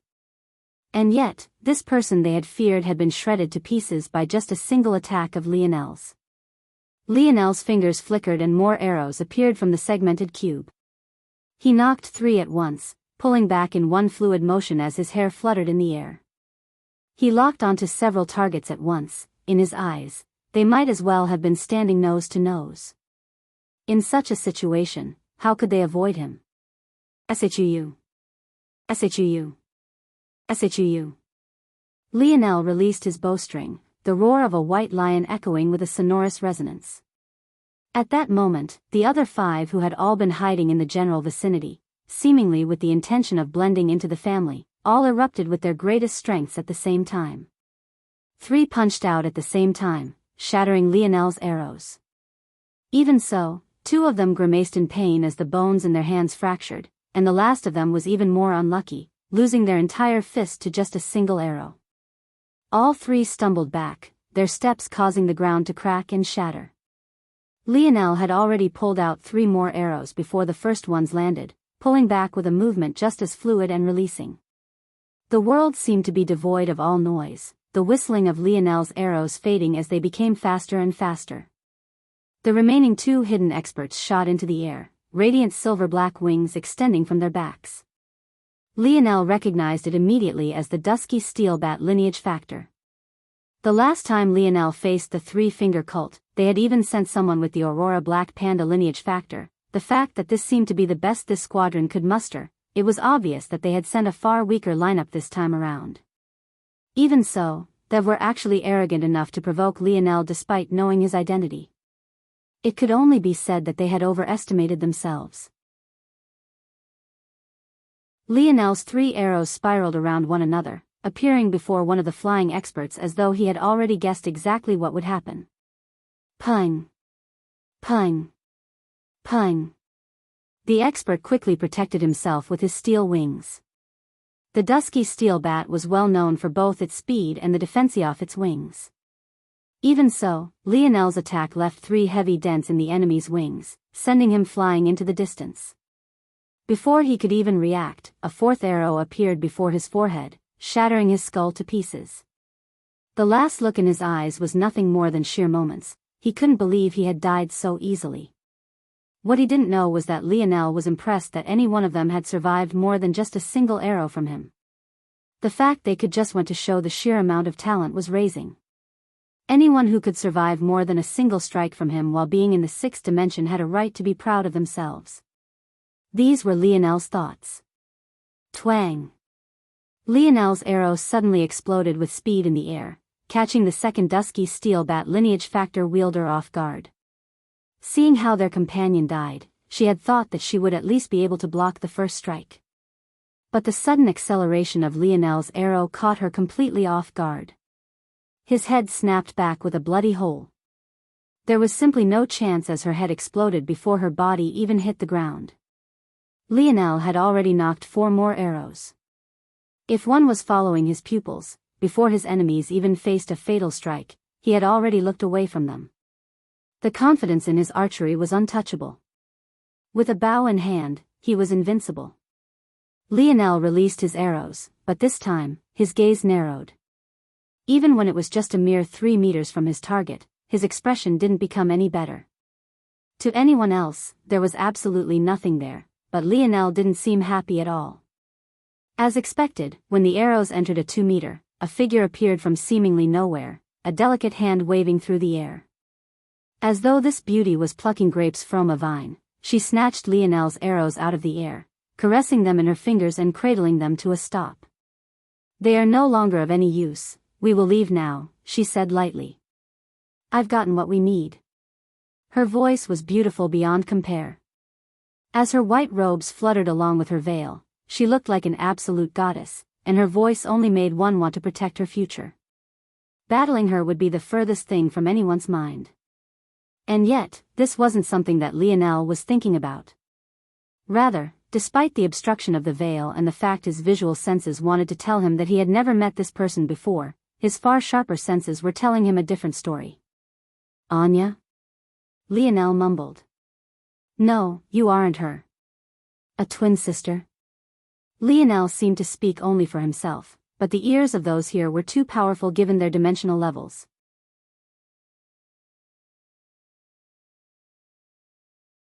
Chapter 1791.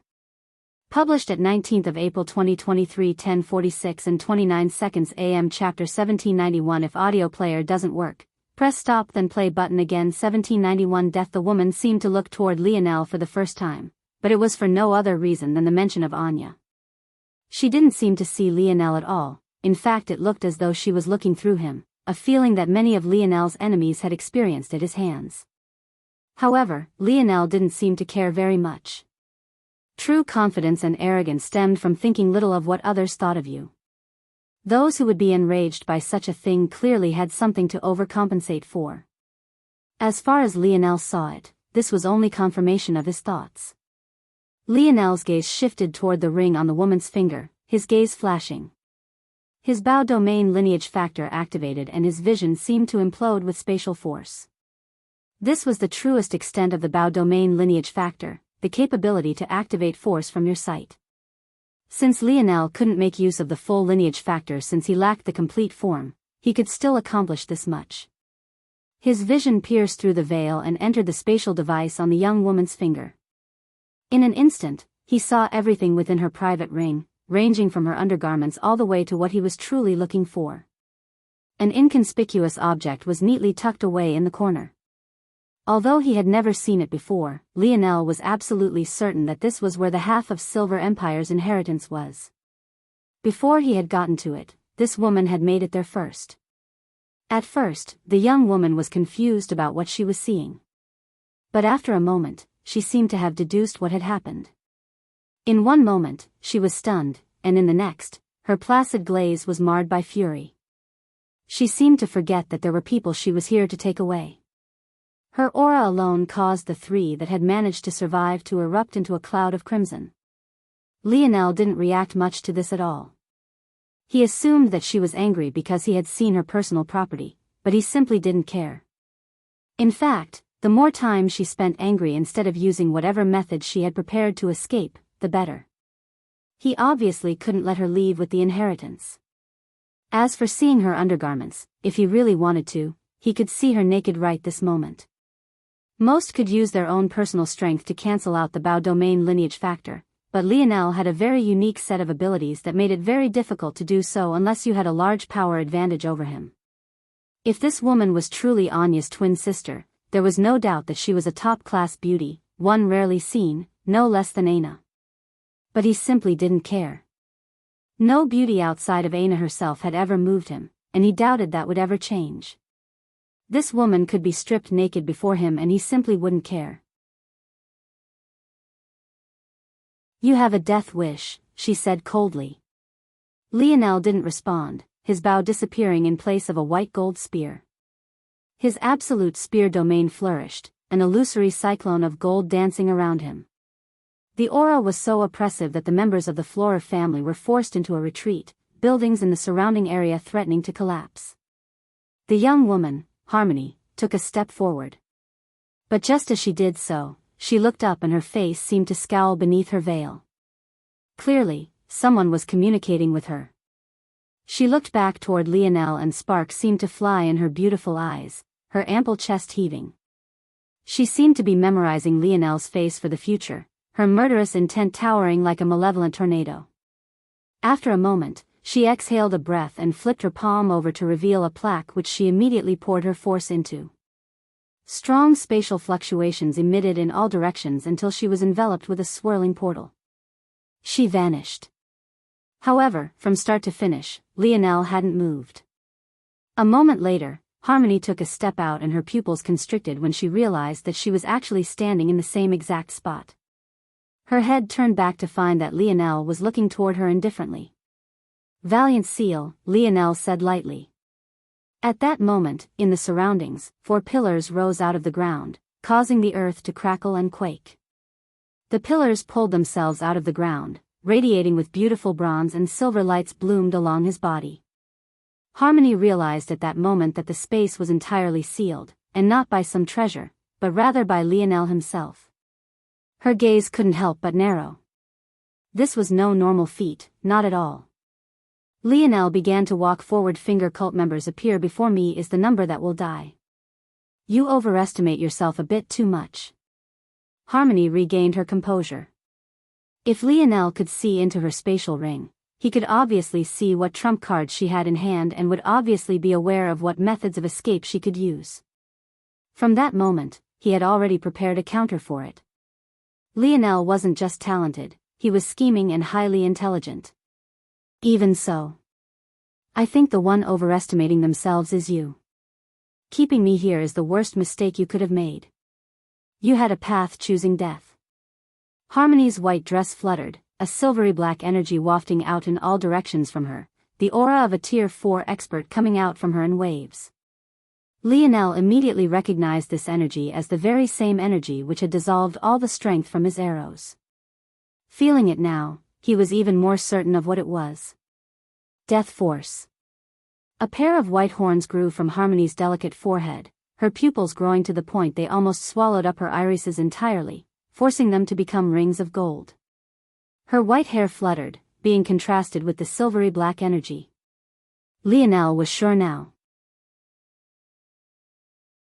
This was the Death Pulse Deer lineage factor, the 5th lineage factor, a pinnacle 8th dimensional lineage factor.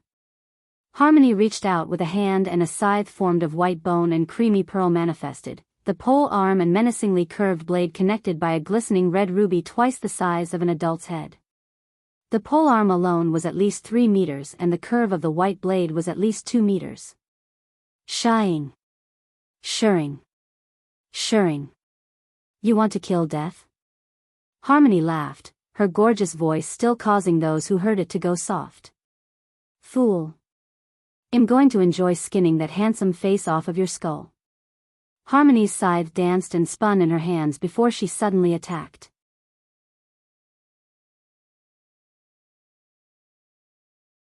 Chapter 1792. Published at 19th of April 2023, 10:46 and 29 seconds AM. Chapter 1792. If audio player doesn't work, press stop then play button again. 1792 Seance. Lionel's gaze flashed, his spear piercing forward. Clang. The ground imploded, the buildings in the surroundings cracking apart. In that moment, it looked as though a perfect sphere had expanded in the center of the battlefield before vanishing, leaving nothing but a vast nothingness in its wake. The two separated and instantly shot forward once again, their weapons crossing back and forth, dancing between glancing blows and all-out attacks that sent them both flying dozens of meters backward. In just a few exchanges, it felt like the entire Flora family estate had been razed to the ground, their power far too strong for a 6th-dimensional world to handle with any sort of ease. Creeping up around him, eating at his own force. It swallowed it all with more forcefulness than even anarchic force seemed capable of, and yet it was precisely because of his experience with anarchic force that Lionel was somewhat able to deal with it. A pair of cold gazes met across a duo of crossing blades. Harmony's scythe sliced downward, shifting the weight of Lionel's spear and parrying it to the side. Her hips twisted and her body spun, 3 quick strikes descended toward Lionel's off-balance figure. The blade moved so quickly that its afterimages looked like a blooming lotus of scythe force, wafting an eerie deadly aura. Clang. Clang. Clang. Lionel's absolute spear domain raged, rotating with such speed that it deflected all 3 blows. At the same time, Lionel's spear tip seemed to vanish into the void. It looked like he had been pierced by Harmony, her parry causing him to be off the mark by a few feet. And yet, the moment his spear tip vanished, it appeared at her throat as though it had always been there. Harmony's pupils constricted, however her expression remained calm. Oh. She pursed her cherry lips, her veil fluttering as she released the sound of a soothing harmony. It sounded almost like the seance of a religious cult. There didn't seem to be any force behind it at all, in fact it was no different from the delicate hum of a young girl. And yet, Lionel's spear felt as though it had met an immovable object. A gentle pulsing light radiated out in all directions.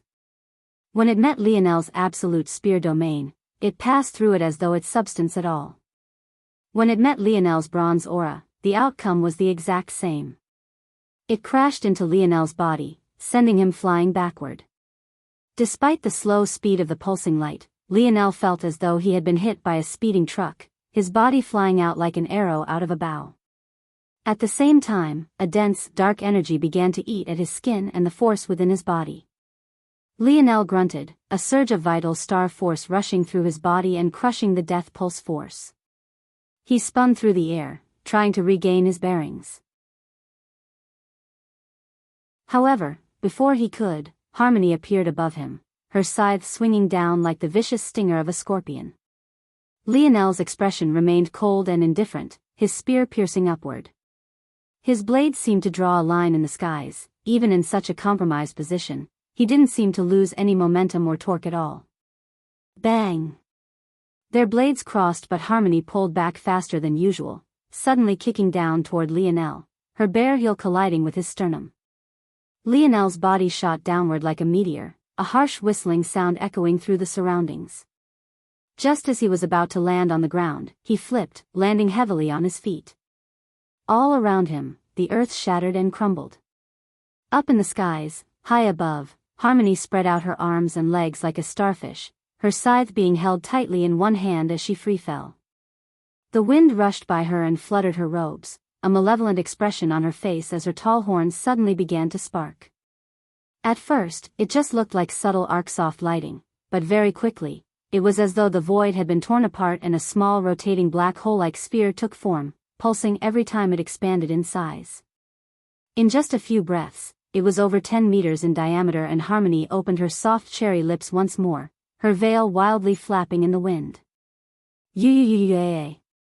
A sonorous call echoed, and the pulsing black sphere suddenly appeared on the ground right above Lionel, crashing down with a speed that was nigh impossible to react to. Lionel felt as though an entire world had suddenly, and lakes began to tower into the skies, forming tsunamis that flooded the surrounding green forests. The magnetic poles were knocked out of alignment, causing the perpetual spring-like temperatures to shift, forming a deathly heat in some regions and a frosty cold in others. At the same time, unearthed volcanoes began to erupt and earthquakes ravaged the surroundings. It felt as though if Harmony's target was the planet itself and not Lionel, she could have wiped it all out with just that blow alone.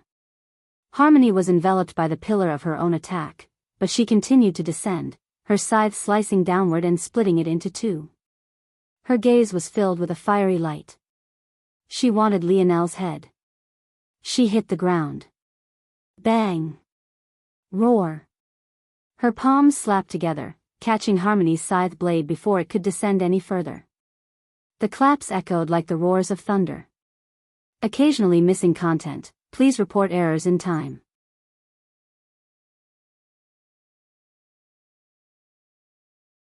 Chapter 1793.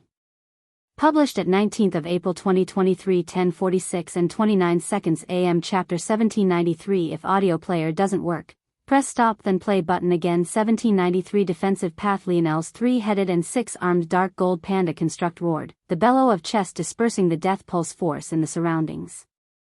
Four of its palms clasped around the scythe, stopping it in its tracks. Its remaining two palms struck out at the same time, aiming for Harmony's body without the slightest care for preserving her life. Harmony was stunned for a moment with the sudden appearance of the panda construct. She felt that there was a familiar aura coming from it, but it was too different from the Aurora Black Panda lineage factor she was familiar with.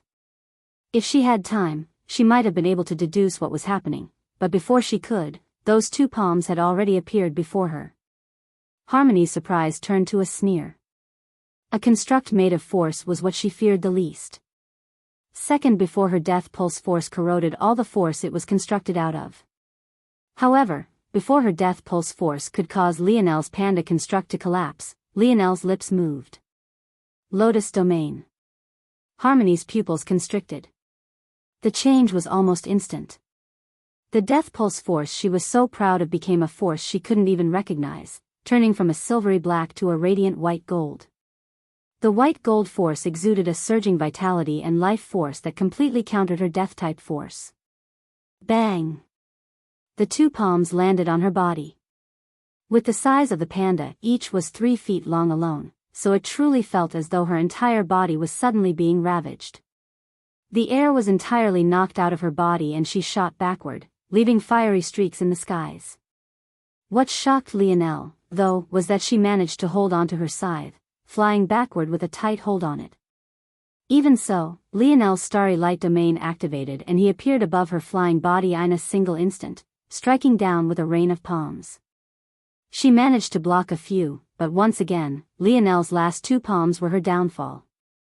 They grabbed her two legs with a great force as though he would rip her apart from the bottom up. However, Harmony's body was far too sturdy. So instead, Lionel's panda construct's torso torqued, swinging Harmony upward before throwing her down to the ground with a vicious momentum. Blood flew from Harmony's lips, her body curving into a U shape. Her body looked far too fragile to withstand such a beating. Lionel stood above, his lotus domain still suffocating Harmony's death pulse force as his emulation spatial forces urged to form his white gold spear. His absolute spear domain erupted with such a blinding light that the entirety of his panda's construct was swallowed up by the rotating gold cyclone.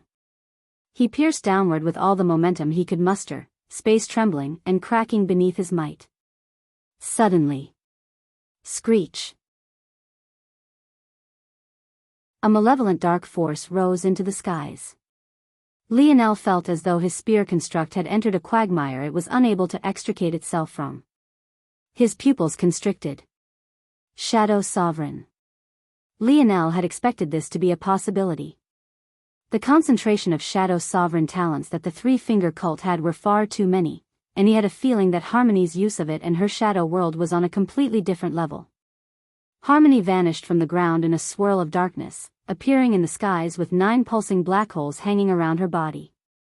Even standing a measure away, Lionel felt as though his force was being forcefully snatched and twisted into a vast nothingness.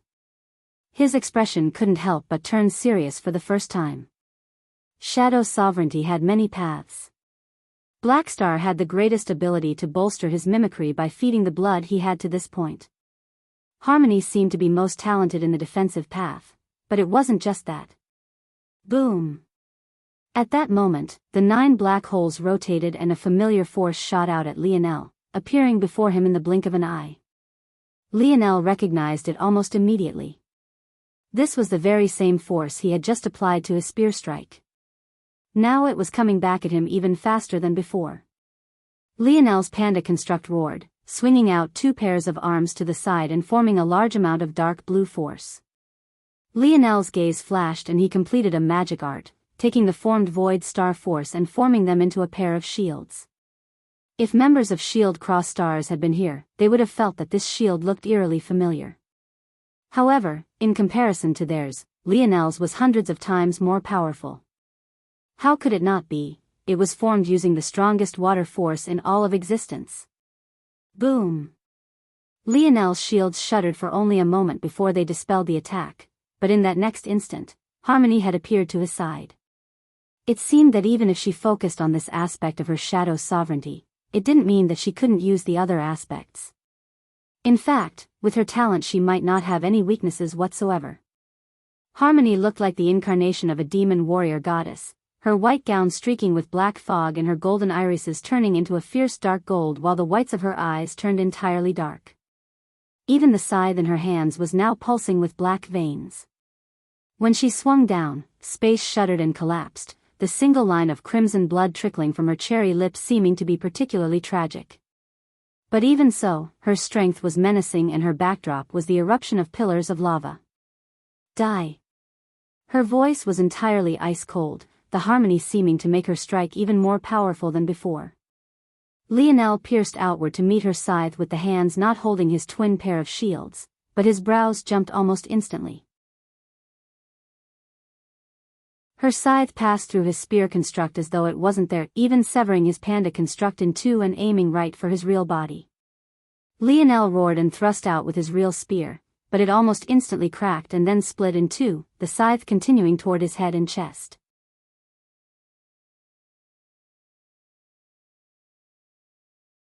Chapter 1794. Published at 19th of April 2023 10:46 and 29 seconds AM. Chapter 1794. If audio player doesn't work, press stop then play button again. 1794. Radiance. Lionel's heart skipped a beat. He could vaguely feel the power of Harmony's strike, but the scariest part about it was the fact that much of it seemed to be hidden in a completely separate dimension.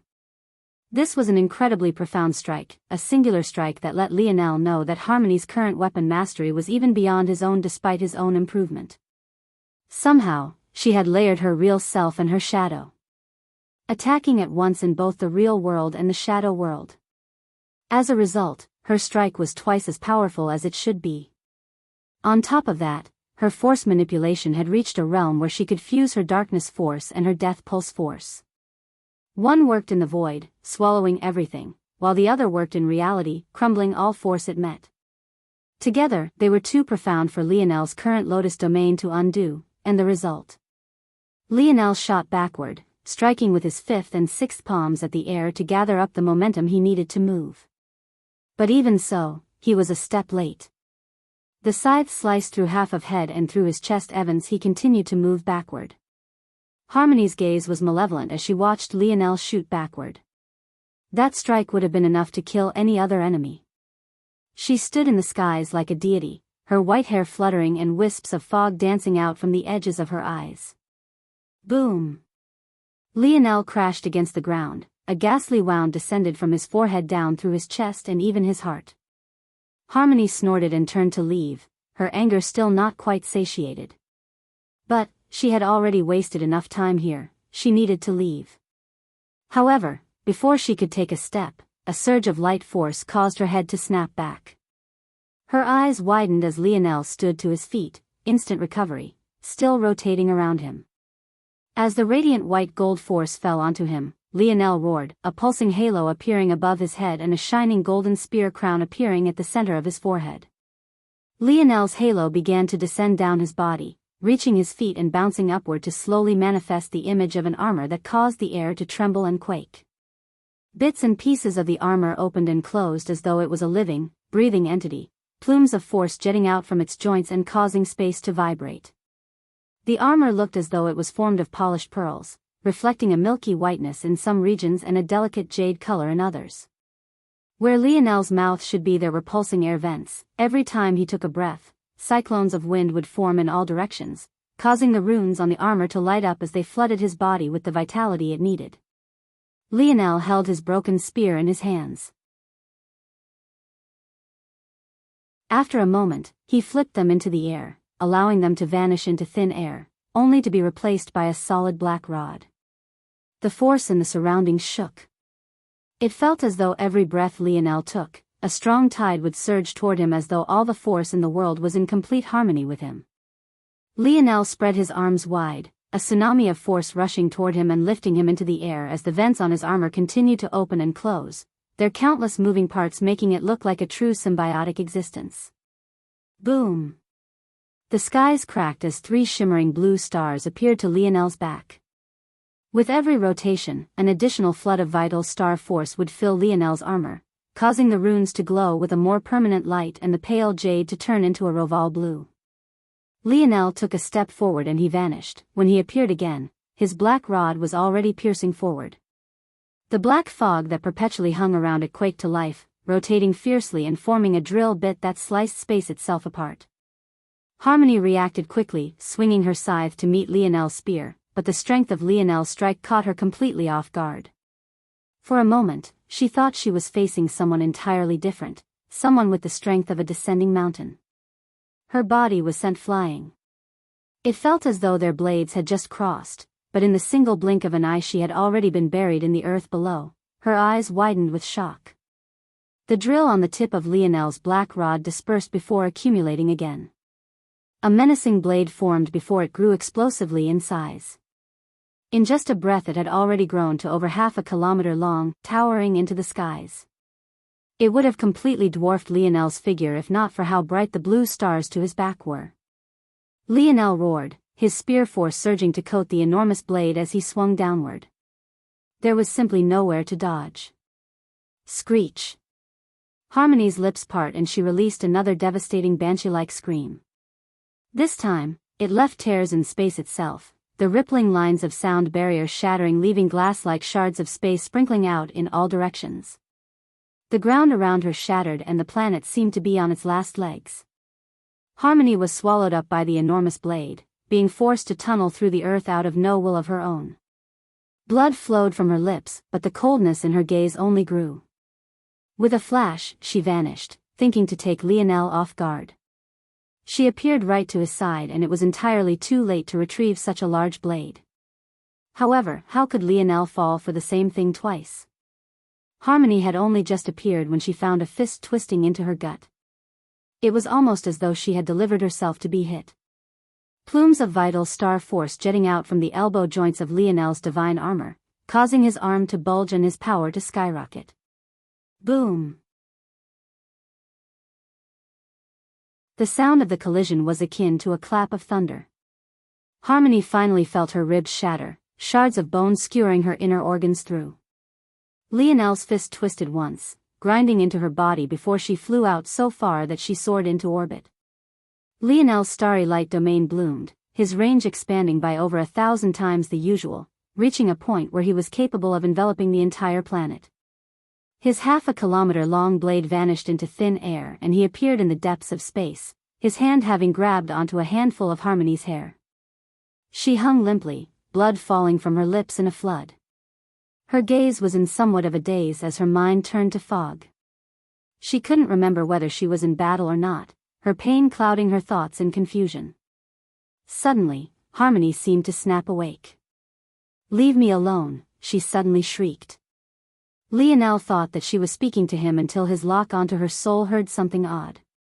"You'll lose without me." The moment the voice that sounded eerily similar to Harmony sounded, an eruption of white force surged from her, sending Lionel's hand flying upward. If not for the protection of his armor, he might have lost it entirely along with his arm. At that moment, Harmony's eyes opened, her gaze sharpening. One of her eyes had lost its whites completely, falling into darkness with irises of dark gold, the other shone a blinding white light with irises of pure gold. The oppressive aura of a sovereign descended again. Radiant sovereign. Within his helmet, Lionel's brows jumped.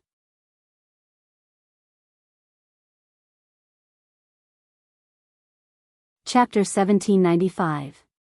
Published at 19th of April 2023 10:46 and 29 seconds AM. Chapter 1795. If audio player doesn't work, press stop then play button again. 1795. Natural light. Lionel's gaze sharpened. This feeling. It was a lot more similar to Anya. Were they not twins? No, this was definitely a different woman, he wouldn't make a mistake about that. Lionel knew there was no coincidence that Anya's twin was here. It was clear and obvious to him that Anya must be a member of the Three-Finger Cult. This also made him recontextualize everything she had ever said to him. Even down to her saving that he was supposedly dangerous. Just as Lionel was thinking, a piercing light suddenly appeared before him. Lionel's reaction speed couldn't be compared to before. He struck out with a palm, 2 more stars appearing to his back. These carried a dense dark bluish-black color, rippling like the ocean waves in the depths of the night. Boom! The pillar of light shattered beneath Lionel's palm strike, the arm of his divine armor rippling like water. Despite the power of the strike, Lionel didn't take even a single step back as he perfectly dispersed its strength. But even so, his expression was serious. That casual attack was on the same level as that profound scythe strike from earlier, and yet she had done it without much effort. Lionel suddenly understood at that moment that if Harmony had the other half of the Northern Star lineage factor, her power would be absolutely unprecedented. A shadow and radiant sovereign in the same body. She was a monster. There were no shadows without the light. Light couldn't be bright without the darkness of night. When the two came together, they amplified and fed off one another. Even if Harmony used no other abilities, her strength had increased by over 10 times with absolute ease. Harmony's chest expanded and she suddenly unleashed a mighty cry. It sounded like a phoenix calling down the might of the skies, her small body causing a sound that resonated across the solar system as though she wanted every existence to bow down to her reign. Under the blinding light, her injuries healed almost instantly. The sound of her cry made Lionel's body rattle within his divine armor. If not for the very well have just experienced his heart rupture. Clang! A white chain suddenly manifested from the black hole surrounding Harmony. It was so fast that Lionel could react in time. He barely managed to put a hand up and block with his forearm, flooding his armor with void star force and wanting to repel it. However, the chain coiled around his arm as though his void star force wasn't there, restraining and forcing it down. Lionel felt a strong force pull him toward Harmony. Without hesitation, he roared. The vital star force pumping through him became like a crimson tide, the jade portions of his armor which had turned a radiant blue now became a bloody crimson. With a tug of his arm, the chain shattered beneath his might, but by that point, Harmony's scythe had already appeared before him. Lionel's other arm had swung down to meet her blade, his black rod forming a sharp edge that snaked forward. Just as the two blades met, Lionel sidestepped, causing Harmony's strike to become a glancing blow. At the same time, his free hand rotated through the air, the void star force it had been accumulating becoming even heavier as he struck outward. Harmony removed a hand from her scythe, countering with her own palm. Boom! Their palms couldn't even meet, separated by a wild fluctuation of force. Both sides seemed to carry an oppressive void-like energy, swallowing everything in its path and wanting to devour the other whole. The two were forced into a quick retreat, but they instantly stamped down against the air, surging forward and clashing once again. Their blows deformed the atmosphere, collapsing mountains beneath and causing vacuums of air that wiped out entire regions. Harmony suddenly vanished in a beam of light, appearing to Lionel's side. Lionel's brainstem lit up with a silver-gold color, his emulation spatial force activating as his hundreds of clones, each of them swinging forth with a towering spear force. Harmony continued to swing as though she didn't see them at all, clashing with Lionel and hooking her scythe into his guard and pulling his spear down. At that moment, Lionel's clones all attacked at once, their spear force riddling Harmony with holes. However, each and every hole fluttered with a black fog as though Harmony wasn't a corporeal existence anymore. Lionel released one of his hands from his spear, escaping from Harmony's hook attack and pulling back. But in retreating, Harmony's golden irises flashed, attacking Lionel's now open chest. Another beam of white light appeared before him, smashing against his broad chest. Boom! Lionel was sent flying back, his body torpedoing into the ground. Harmony stood in the skies, her arms raised and her mouth open as yet another cry echoed. The skies quaked and the oceans overturned, the pillars of lava growing in size as though in response. At that moment, the skies flipped toward absolute darkness on one side and a bright day on the other. Harmony's strength multiplied many times over. Even as Lionel burst out from the ground without the slightest scratch on him, her strength continued to multiply. Natural light realm, the universal force fell in tsunami-like waves. It felt as though all the universal force this region had to offer was being siphoned for the personal use of Harmony. Lionel took a breath and exhaled, entering an unprecedented state of calm.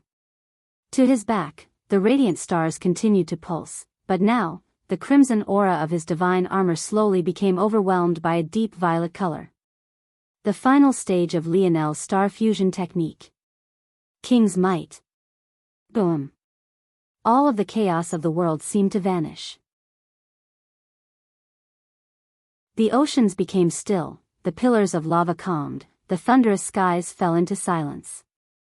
Dense violet fog billowed from Lionel's body. He took a breath and the vents of his helmet emitted a pale violet steam. Occasionally missing content, please report errors in time.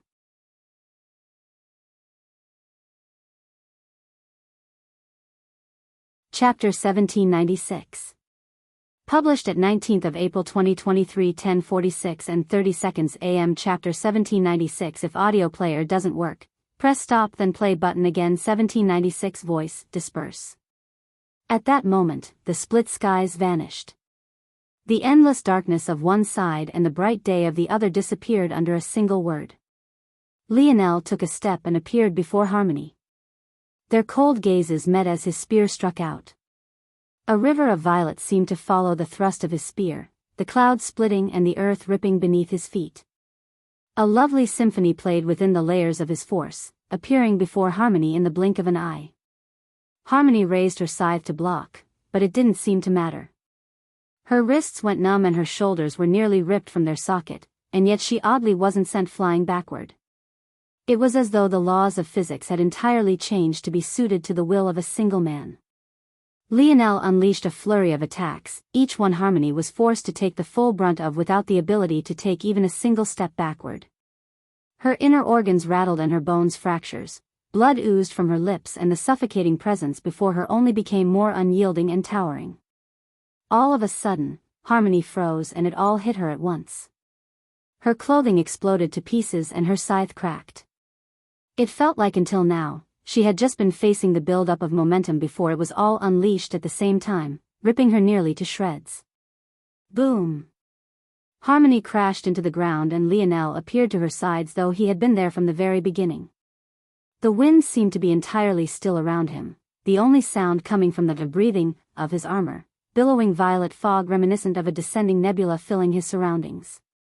Lionel reached down and pinched Harmony's finger, pulling the ring out of it. He looked toward the ring before looking toward her indifferently. The last time Lionel had used star fusion, King's Might, it was in his battle against Miguel.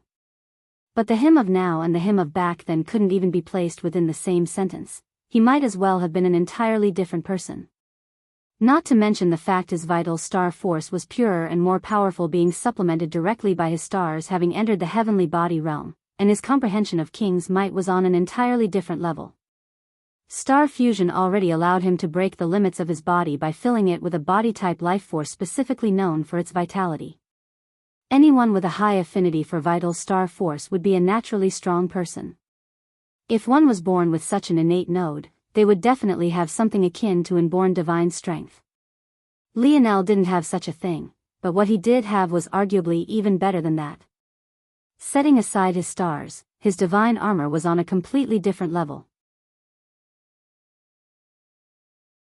It had a symbiotic relationship with him, no different from an innate node, and its affinity with life force, water force, and related forces was entirely off the charts.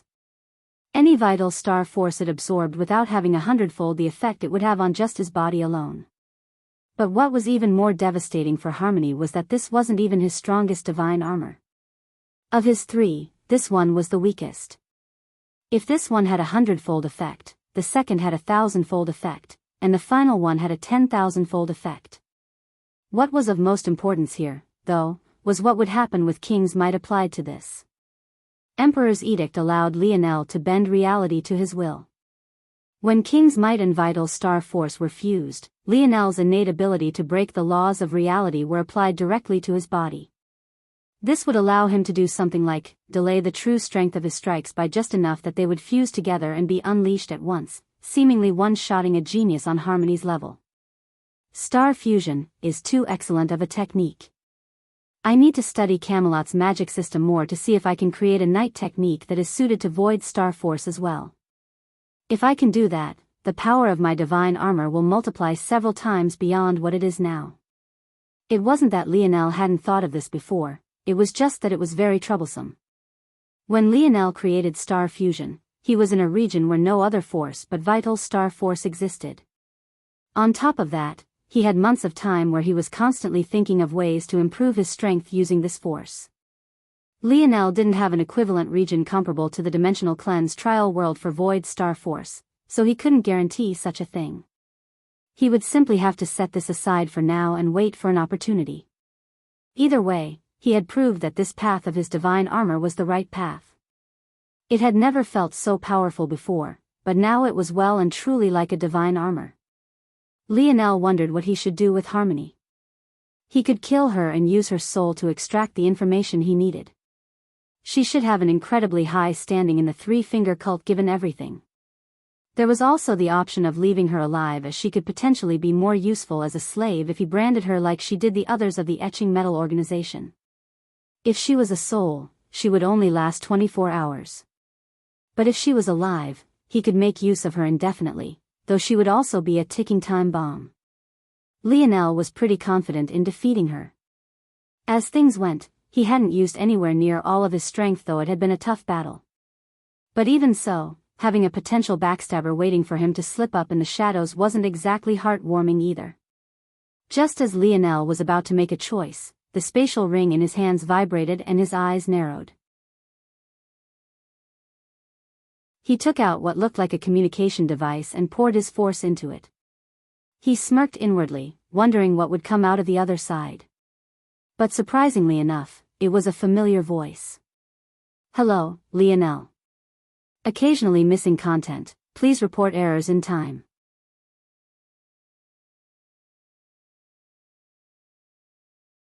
Chapter 1797. Published at 19th of April 2023, 10:46 and 30 seconds AM. Chapter 1797. If audio player doesn't work, press stop then play button again. 1797. Breathe life, Anya, Lionel said lightly. An airy laughter came from the other side. She seemed genuinely happy that Lionel had remembered her despite the coldness in his voice. As for that part, she didn't seem to have noticed it at all, or maybe she had ignored it on purpose. "I'm happy that you remember me, but you seem to have gone back to your old habits. Didn't we already have a conversation about your coldness? I thought you had changed for the better. Is this your way of reminding me of the 2 favors I owe you?" Lionel replied just as coldly. "If you choose to take it that way, you can. But I have to try to save my own little sister, no? Wouldn't you do the same? Lionel remained silent. The answer to that question was obviously yes, but the circumstances didn't allow him to directly admit such a thing. And he also wasn't some sanctimonious individual. He wasn't about to let someone so dangerous off just because he owed her sister a couple small favors. Those matters were so minuscule that unless someone had memory on the level of Lionel, one would be hard-pressed to remember that such a thing had happened at all. Lionel could almost feel Anya's smile through the phone. She didn't seem put off by his silence at all. She seemed to be too relaxed for someone who should have been worried about her sister's safety. It seems that you don't like me very much. That's unfortunate. I thought that we were friends. Anya didn't seem to be faking it, but Lionel also wasn't the type of person to be easily swayed by such things. As far as he was concerned, Anya was his enemy so long as she dared to stand on that side. When they first met, she had already threatened him. In context, her saying that he was dangerous was no different from wanting his life. It meant he was a threat to their ultimate goals, a roadblock along their path, and usually such things had to be removed no matter what. I understand if you hate me, but if you could please spare my little sister, I would be endlessly grateful. If she cannot beat you now, it is unlikely that she will ever be a threat to you. Please let her go. Lionel didn't respond. Was he a child? He could tell that Harmony hadn't known how to use her Radiant's sovereignty to even a fraction of its ability. The best attack she could muster was a beam of white light, and the best thing she got out of it was the amplification of her shadow sovereignty, even allowing her to exist within the shadow realm while attacking, which was how she had managed to ignore all of his clones. If she used this loss as a catalyst to work on her Radiant sovereignty more instead of ignoring it for whatever reason, her power would increase by reaching the same level of mastery with it as she had with her shadow sovereignty. Her strength wouldn't just be a few times stronger. On top of that, if she ever managed to get her hands on the light half of the Northern Star lineage factor, even Lionel wouldn't be sure of whether he could defeat her through normal means or not. Releasing such a person was absolute nonsense. I will not let her go. I will let her live. Considering this repayment. The slate is now clean. Lionel's force dispersed and the communication was severed. He bent to a knee and pressed a finger against Harmony's forehead. A surge of violet fog condensed into a seal that entered her ethereal glabella. At the same time, Lionel's emulation spatial force shone and perfectly camouflaged the seal. Although he was confident in his own abilities, there was nothing wrong with an added layer of protection. He didn't know what special abilities Harmony might or might not have. After he was done, he tossed her into a snow globe and walked toward the Florer family's estate. Quite a number had been affected by the battle, but if they were smart, they should have evacuated. The planet likely wouldn't be habitable again for a long while unless someone powerful acted to personally fix it all. It wasn't long before Lionel found the remains of the Florer family still trying their best to escape. Although they had warships, having used some of them to attack Earth, the logistics of such a quick evacuation was complex and there would always be fools unwilling to leave behind their valuable possessions, only to end up bringing along too much. When the remains of the Florer family saw Lionel, their hearts shuddered, and they seemed to only become more afraid after he allowed his armor to fade into his body. For some reason, his real face was even scarier. However, when Lionel started helping with the evacuation, they didn't know how to feel. None of them dared to say anything. This was a man who could destroy their home with just the residual strikes of his battle. If he really wanted to destroy them, it would be as easy as flipping over a palm. With Lionel's existence, none dared to make a fuss anymore, many even directly leaving their belongings by the roadside to scurry into the warship. It was as though they all had a tacit agreement not to waste Lionel's time. Not long later, Lionel sat in a room across from the three head elders of the Florer family. They all had their heads down, not daring to meet his gaze. None even brought up compensation for the destruction of their planet. Lionel had met those people head-on, and presumably since he returned, he had dispatched them. How could they dare to go against him now?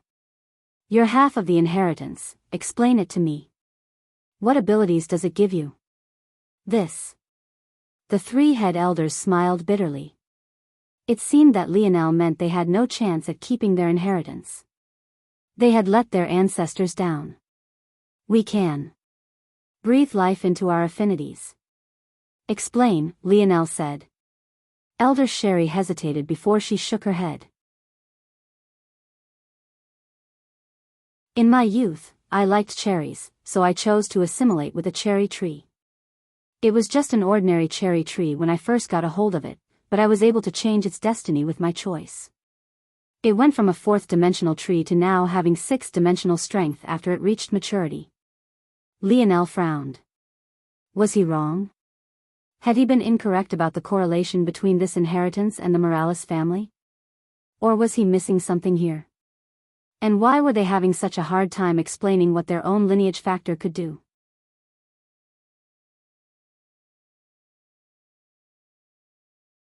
Chapter 1798. Published at 21st of April 2023 9:56 and 15 seconds AM. Chapter 1798. If audio player doesn't work, press stop then play button again. 1798. Confusion. Continue, Lionel said. It was rare for him to not understand something, but from what he could tell, the confusion wasn't coming from himself, but rather the Flora family's inability to explain their own lineage factor. What shocked Lionel wasn't just that they were so clueless, or even that these were supposedly the most experienced of them all, but that they could be so powerful even while having such a poor comprehension of what their lineage factor should be able to do. For context, one could take the Luxnix family to the three-pillar sector, Earth's home sector. Just before Lionel had been sucked into the cataclysm zone, the Luxnix had been the most powerful existence there was. They had built this reputation not only by destroying the Montex and the Viola families, but it was also because of their exceptional lineage factor as well. They had a sixth-dimensional lineage factor, but the Luxnix family had squeezed every ounce of potential it had out of it. They had created a large number of techniques and had even built up an entire force art system off the back of it. It could be said that among all the families of the human domain, even though the Luxnix was nowhere near the most powerful, when it came to this they were on top. This was the only reason a family with a mere sixth-dimensional lineage factor could have dreams of progressing to the seventh dimension. If not for their success in these aspects, they would have never had so much success. All things considered, the Flora family was inferior to the Luxnix family, but more than just a few steps as well. But the difference wasn't exaggerated to the point that the Flora family couldn't see the peak the Luxnix family stood on. One family had unearthed all of their potential. The other couldn't even properly explain how their lineage factor worked. The difference was striking on one hand, and not striking enough on the other. When Lionel put this into perspective, he realized that what the Flora family had on hand was likely not so simple at all. In fact, it might have been more of a curse than a blessing that they had ended up with an entire half of the inheritance.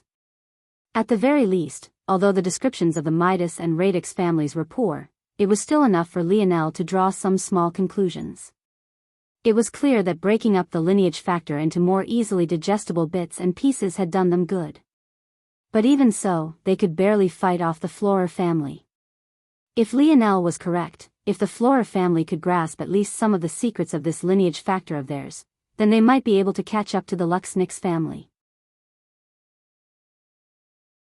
If they went a few steps beyond that, they should be comparable to the middle levels of the seventh-dimensional families, and that was just with half of the inheritance.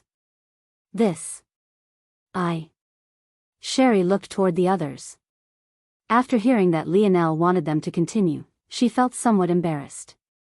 She had lived well over 100 years already. It was nothing but embarrassing to not be able to describe her own abilities to someone who was effectively a child in her eyes. She hoped that she would get help from her counterparts, but they avoided her eyes. Clearly they felt that they couldn't do better than Sherry's original explanation.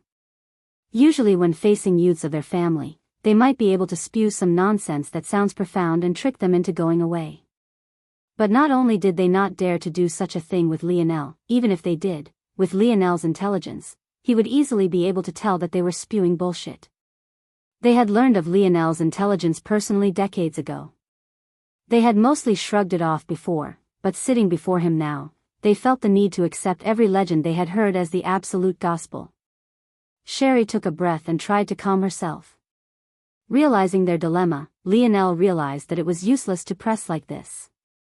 Instead, he asked a different question. Before your family gained the inheritance, what were your abilities like? What about you is allowing you the ability to use this lineage factor in the first place? Sherry felt like a weight was being lifted off of her shoulders when she heard this question. She had thought that Lionel might kill them if she couldn't answer his question properly. Before we gained the inheritance, we had a strong wood force affinity. Lionel's gaze narrowed when he heard this. As he knew, wood force didn't exist naturally on its own.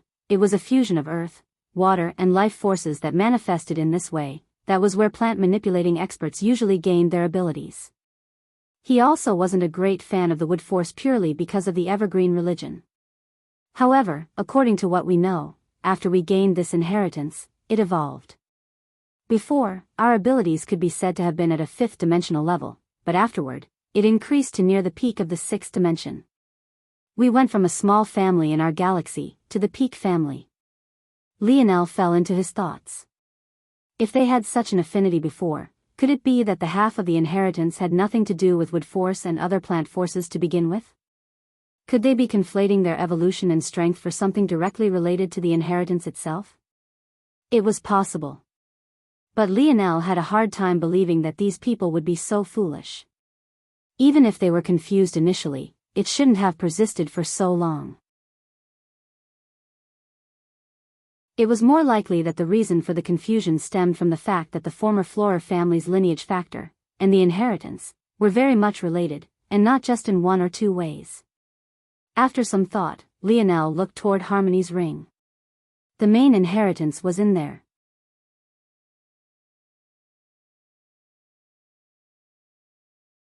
Chapter 1799. Published at 21st of April 2023 9:56 and 15 seconds AM. Chapter 1799. If audio player doesn't work, press stop then play button again. 1799 Confusion. 2. Lionel flipped a palm and took out a perfectly round wooden ball. It was about 6 inches in diameter and it radiated a very slight dark gold fog. This is your inheritance? Lionel asked.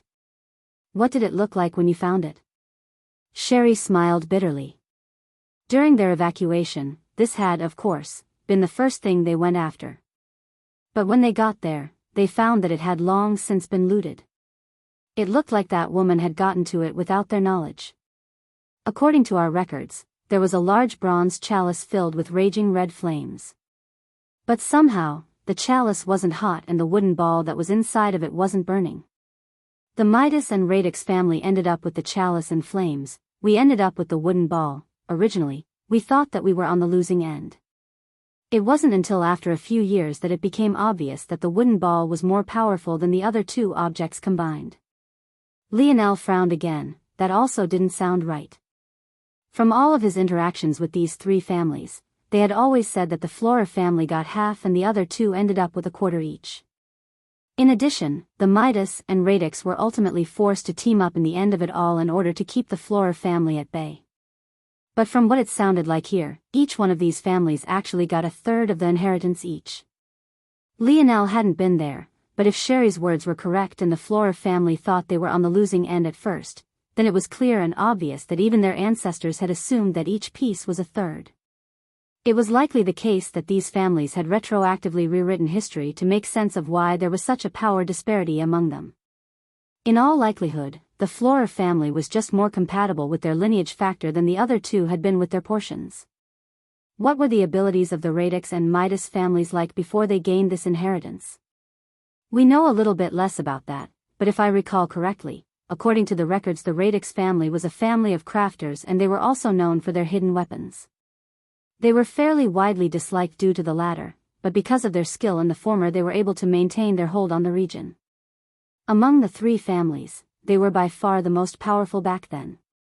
In fact, their power then is about equivalent to what they have now even without our suppression. They would be much more powerful if not for this. As for the Midas family, they actually weren't human originally. They were a race of sharp-toothed humanoids called the Shark Race. This was what they were colloquially known as since they never bothered to name themselves. After generations of intermarrying with the Radix family, they are practically indistinguishable from humans now outside of the fact that they've maintained their sharp teeth and sturdy bodies. They were more ostracized back then and lived marginally.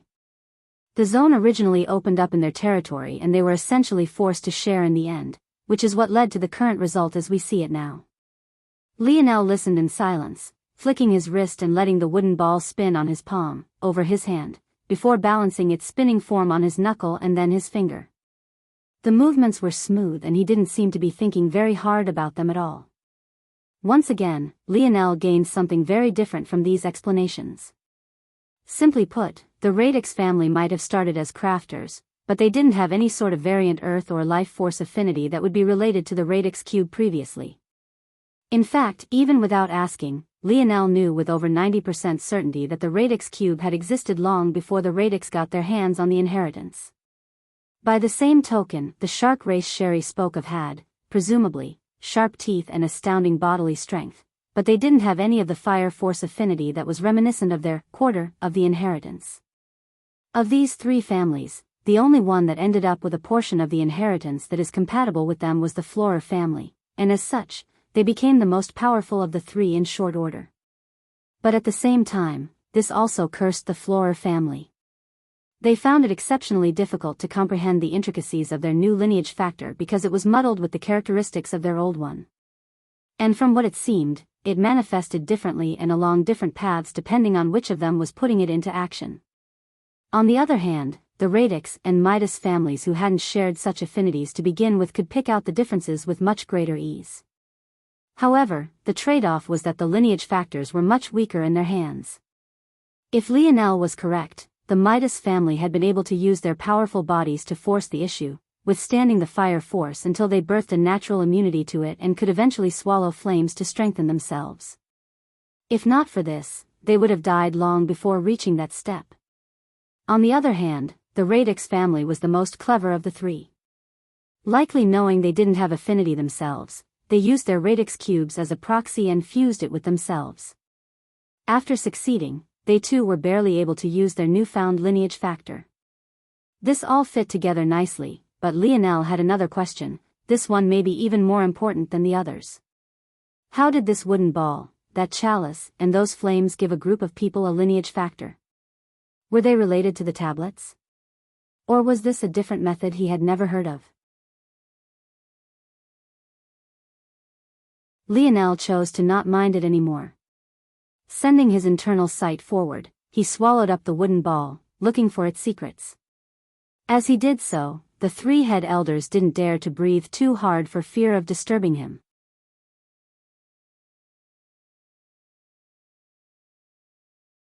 Chapter 1800.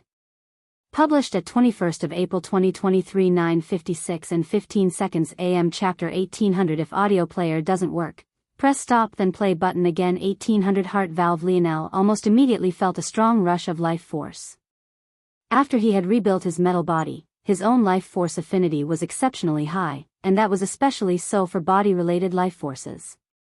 Right now, it could be said that his life force affinity was six-dimensional. It should have been nearer the beginning since his metal body was still at Tier 1, but because he had only used pure force crystals, it was no less effective than a peak six-dimensional affinity.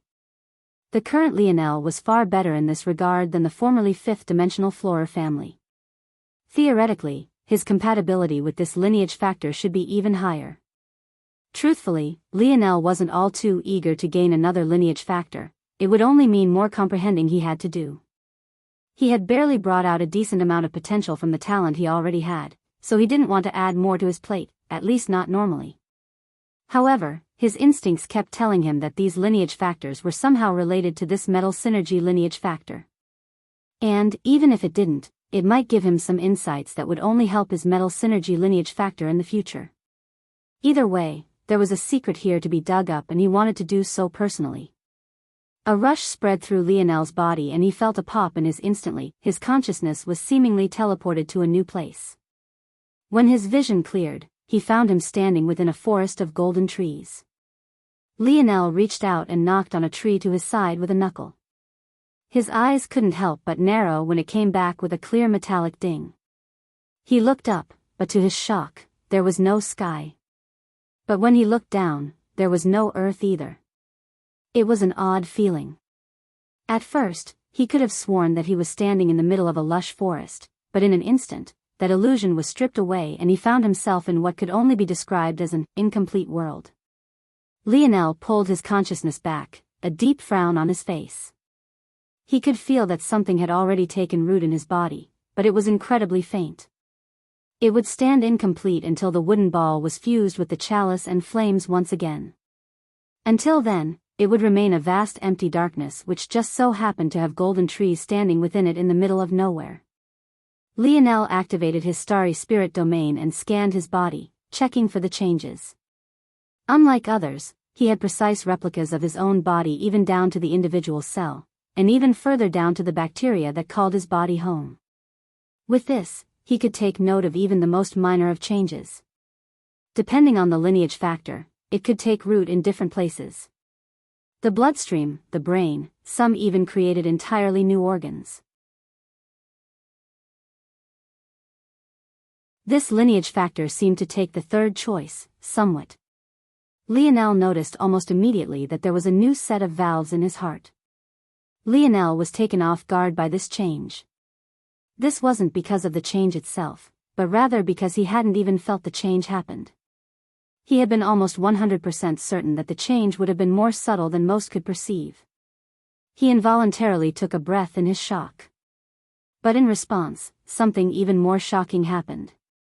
His heart suddenly beat so hard and fierce that it echoed in his own ears, the strong batum threatening to deafen him.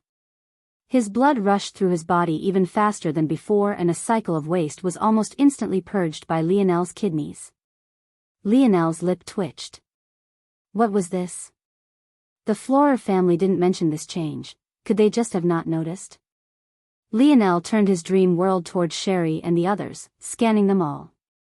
They didn't even notice the clear invasion in their privacy, still sitting nervously as though waiting for Lionel to execute them. When Lionel gained back a 3D projection of their inner organs, his gaze flickered. The vitality of this family was off the charts. Let alone an extra pair of heart valves, their hearts were all double the size they should be, with far thicker walls as well. However, they had adapted to it far better than Lionel had. Their hearts were so powerful that they only beat once or twice a minute. Even Lionel, despite his fitness, experienced anywhere between 10 to 20 beats a minute at rest. But what was even more important to point out was that they were nervous. They were sitting on pins and needles, they were sweating and their heart rates should have been off the charts. And yet even so, 1 or 2 beats per minute was the peak. If they were truly relaxed, would they experience maybe 1 or 2 beats per 3 minutes? 4? Maybe even 5? This didn't seem to have a profound effect on their overall strength, but just in terms of sheer vitality, they were absolutely insane. Lionel couldn't help but think, was this something one could miss? It was possible. The change was so subtle that even Lionel hadn't noticed. But the problem was that over all these years, no one in their family had realized the oddity. Lionel shook his head. I'm still looking at things through the lens of an earthling. There are countless humans in the human domain, a single galaxy has trillions upon trillions, let alone a sector.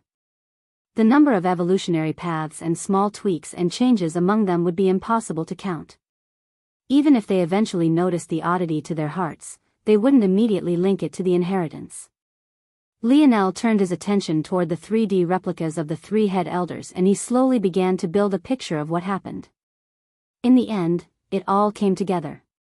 From the very beginning, their lineage factor was related to their hearts, that was where their vitality came from.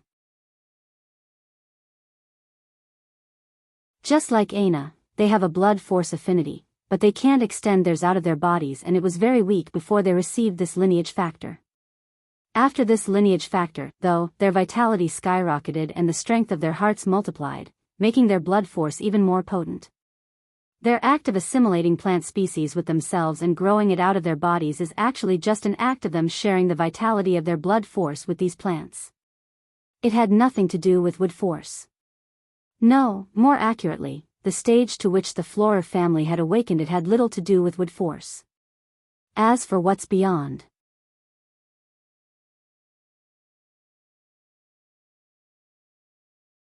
Chapter 1801. Published at 27th of April 2023 9:04 and 55 seconds AM Chapter 1801 If audio player doesn't work, press stop then play button again 1801 Ignorance. Give me a drop of your blood, Lionel suddenly said. Sherry was caught off but eventually complied. There was nothing that she could do to resist anyway, even if Lionel wanted to do something untoward. She pricked her finger, but before she could take action herself, a strong suction force formed and the blood appeared in a droplet above Lionel's palm. After a moment, a strong surge of vital star force rushed forward and enveloped the blood. Lionel didn't know a lot about blood force, but just from observing Aina, he had come to understand a few things. The first was that blood force was a vessel and a catalyst in one. It was the container through which life force was sustained, and it was also the method by which those without blood force or life force affinity could passively make use of their own life force. Everyone needed life force to live, much like everyone needed dream force, however not everyone could make active use of it. This was where blood came into play. Even so, not all blood force was created equal. In fact, there were large gaps. Some people were destined to have stronger bodies, stronger vital signs and greater vitality than others, and that would be reflected within their blood. Whenever Aina stole the blood force of an individual, she had to take all of these matters into account. Although she could personally increase the output of life force any given drop of blood would output at any given time, there would still be a limit and that would often be decided by the talent of this target individual in that aspect. Lionel decided, then, to quickly test Sherry and the others and he found that his hypothesis was correct. Even for just a single drop, the amount of life force that Sherry's blood could withstand was astounding. In fact, her capacity was the equivalent of Lionel's. To put this matter into perspective, Lionel had reforged his body with a great emphasis on vitality and life force, and of course water force, although this was less important now. In doing so, his passive healing factor was off the charts and the amount of life force his individual droplets of blood could withstand was likewise astronomical. This had a profound impact on not only his life, but his stamina as well. Lionel had destroyed 4 great families back to back to back to back and still had energy left to battle more afterward. In fact, just now, he had been in a violent clash with Harmony and yet his face wasn't even flushed with fatigue. With all of this put into perspective, for Sherry's life force capacity to be the same as his was almost entirely unacceptable. And in fact, it was. Of course, there was a glaring elephant in the room. This was just Sherry's capacity, not her actual output. Lionel had to add life force to Sherry to test her true limits, but the Flora family wasn't taking advantage of this at all. Ignorance was painful. One of Lionel's inherent fears was his ignorance and how it could potentially stop him from reaching his full potential. Now he was seeing in real time how dangerous ignorance was. The Flora family's entire fate was in the palm of his hands, all because they didn't understand how their own lineage factor worked. If they had learned how to do things properly long ago, even the current Lionel wouldn't be able to move them. He would have had to be exceptionally cautious with how he proceeded, but now he could practically do as he pleased. Why did you pick such a weak tree to form a symbiotic relationship with? Lionel asked. Lionel's gaze was still on Sherry's pulsing drop of blood. He wanted to understand the final pieces. He felt like he had about 90% of it, that needed to be filled in. It's difficult to withstand anything more. It's always been tradition to pick our life partners after entering the 4th dimension, but picking a life partner requires splitting your life in half. If the partner requires too much, the fusion will fail and both could die. There have been some who have tried to push the limits, but their outcomes have never been good. Lionel nodded slowly. And why don't you switch to a more powerful partner once you're more mature? The relationship is symbiotic by that point. We have yet to create an effective method of separation that doesn't harm both parties. In addition, the plant grows along with you, so it's never been necessary. Lionel didn't say anything, but he didn't agree with this. In fact, with his affinity with life force now, he was beginning to see living beings in general as just an extension of force. And, much like force, even if you could take a 5th-dimensional force and have it grow along with you to the 7th dimension, it would ultimately be weaker than a 6th-dimensional force that had done the same. In addition, it would take more effort for the Flora family members to grow. Ultimately, though, this was just an issue of resources and ignorance. If the Flora family was born with higher standing, or to a higher world, they wouldn't be limited by their low life force. They would be able to maximize their blood force and fill themselves with vitality. If, for example, they could cultivate a vein of vital star force, this alone would fix all of their problems. And secondly, because they understood too little about how their own lineage factor worked, they hadn't managed to find a reliable method of separating from their original symbiotic partner, whereas Lionel felt that he could deduce such a method in just a few minutes. Lionel fell into his thoughts and tapped his armrest. He originally wanted to destroy the Flora family, but he had already decided against it. The Oryx were unreliable. Not even a word from them. And, it also didn't help that he had wiped out so many of their souls from the silver tablet. He would subdue the Oryx in due time. After all, he didn't plan on having them waste the investment he had placed in them. However, in the meantime, the Flora, Midas and Radix, and especially the Umbra, would be more than good enough. "Bring me 3 of your most talented youths," Lionel suddenly said.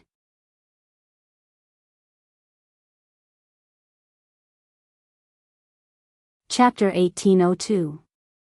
Published at 27th of April 2023, 9:04 and 55 seconds AM. Chapter 1802. If audio player doesn't work, press stop then play button again. 1802 Gray. It wasn't long before 3 youths were brought before Lionel. 2 of them were even older than Lionel himself, but one of them only looked to be about 14 or 15 years old, a cute little girl with bob-cut hair. All 3 were women. It seemed that in the Flora family, this was simply the trend. The women tended to be far fiercer than the men. In fact, Belize, their former matriarch that Lionel had killed, was also a woman. Before her death, she had been the hope of the Flora family to unearth more of their secrets, as her genius had been the underpinning of many discoveries in her lifetime. Unfortunately, she died at Lionel's hands far too soon. Seeing the nervous girl, Lionel smiled lightly. It was too difficult to maintain an air of coldness around a young girl, especially when she looked like she was suffocating. Lionel had never had any younger siblings, but he still had this sort of instinct. "What's your name?" "My name is Gray," she said softly. "And you too?" Lionel asked the 2 older young women. "Rosna, Jean," the 2 replied at almost the same time. "I see," Lionel nodded. "I didn't call you here today for anything nefarious. This should actually be of great help to you. First, tell me what you chose as your partners." The girls blinked for a moment, but complex. Rosna had chosen a breed of white roses known for its sharp and poisonous thorns. It was said that when it was dyed red with blood, it would be at its most dangerous, even giving off a thick fog that could corrode a 4th-dimensional existence to a soppy green liquid in an instant. Jean had chosen a pink lily that was likewise poisonous. However, it had the ability to release a bell-like sound that hypnotized its target, luring into range to be poisoned.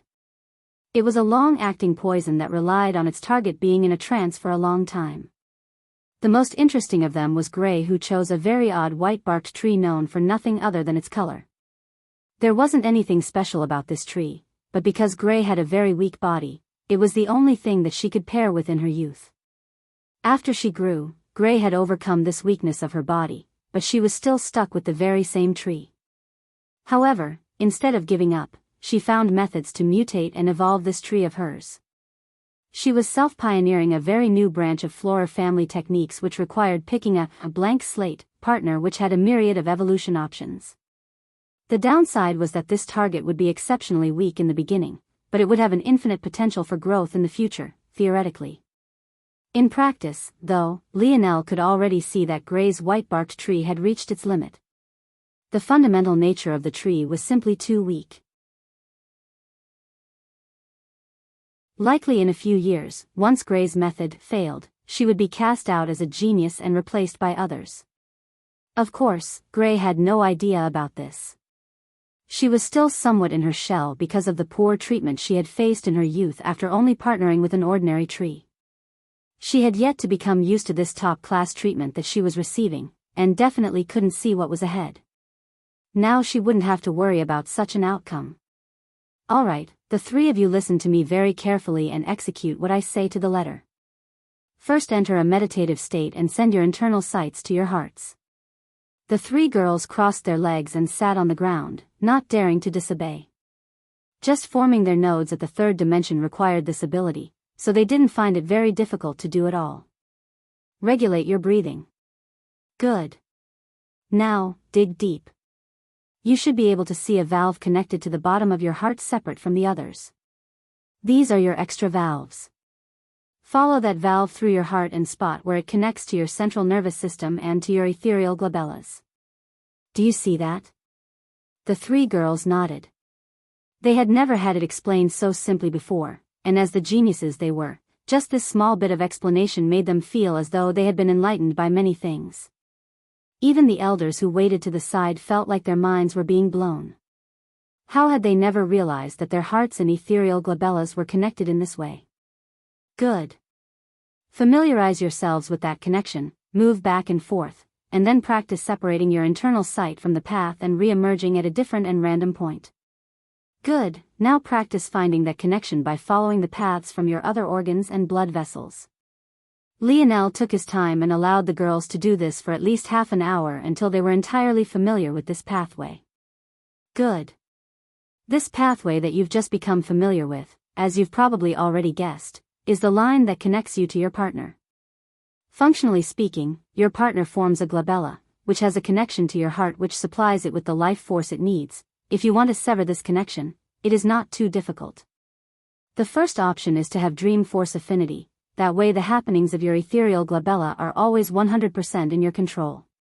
But this is likely not possible for you. The second method is far more accessible, but it requires a large amount of control you should naturally have. It is your blood force. You can decide how it is used and is distributed. So long as you can master this ability, completely separating from a symbiotic relationship will be as easy as thinking about it. In fact, right now, you all are locked into forming just a single partner relationship because you don't understand how to control your blood force to feed more than one partner at a time. If you can master this and make it your own, it alone will ensure that your futures are bright and that your current strengths can skyrocket. However, this is just a single problem. The second problem you face is your limited life force. I can help you fix that as well. There's only one thing I want in exchange: your absolute loyalty. What will it be?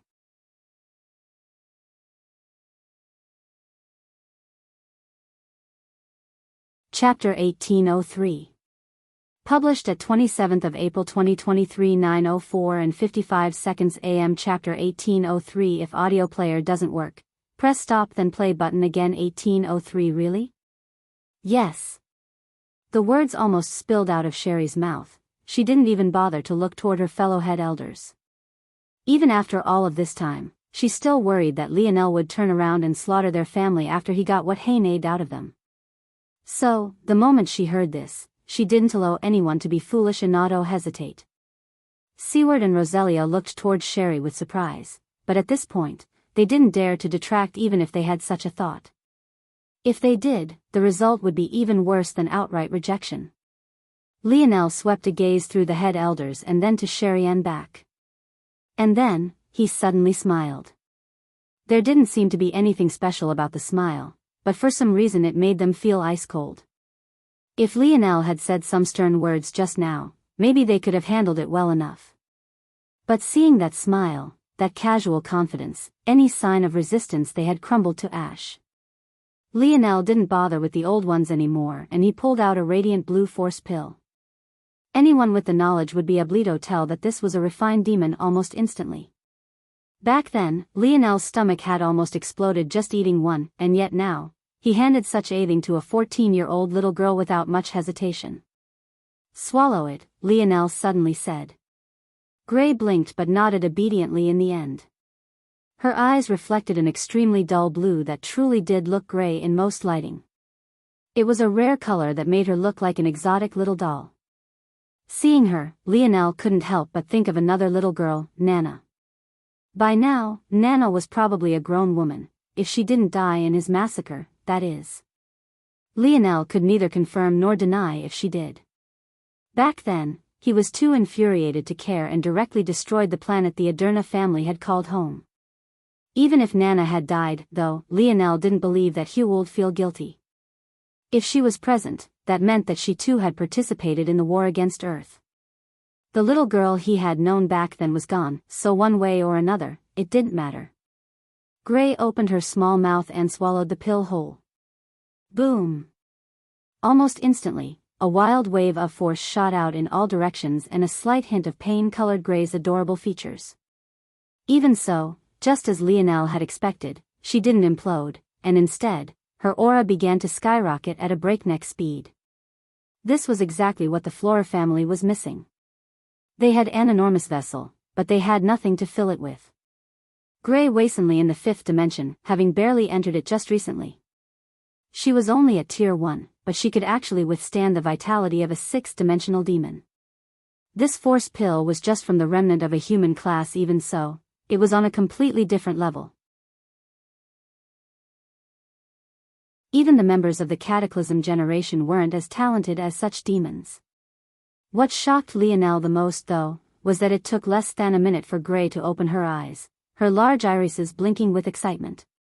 But due to her usually reserved personality, she didn't dare to make too much noise, so she just beamed from the inside. Although she didn't know what Lionel had just fed her, she could feel that her strength was almost 10 times as powerful as before, despite the fact her dimensional tier didn't increase at all. Lionel gave Rosna and Jean 1 pill each as well, and they soon experienced the same thing. Their blood flowed like a raging tide and their body began to undergo many changes.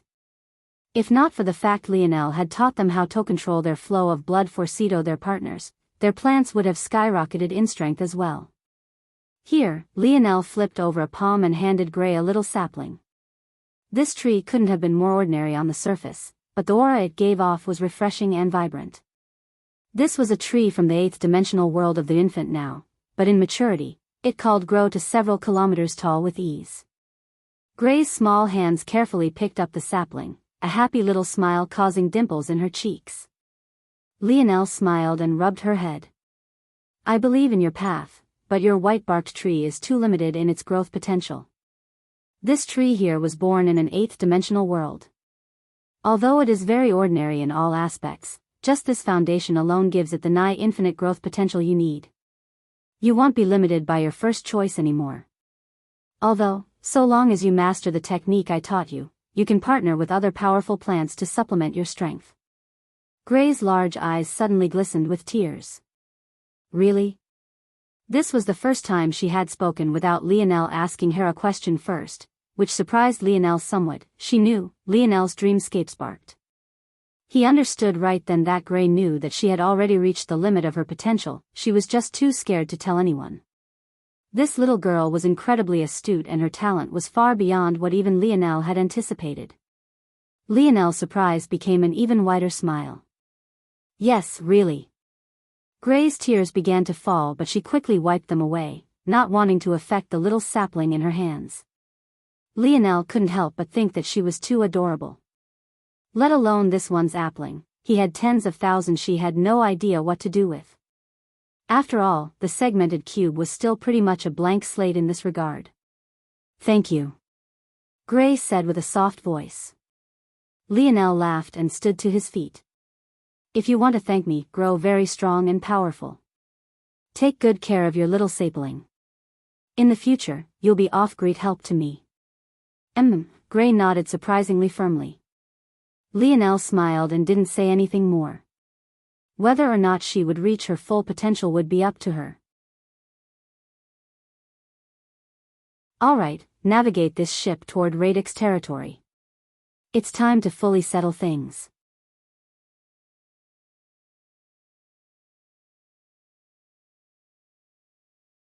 Chapter 1804.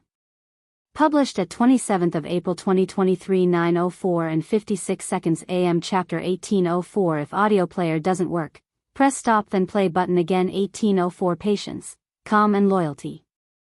The atmosphere was quite tense.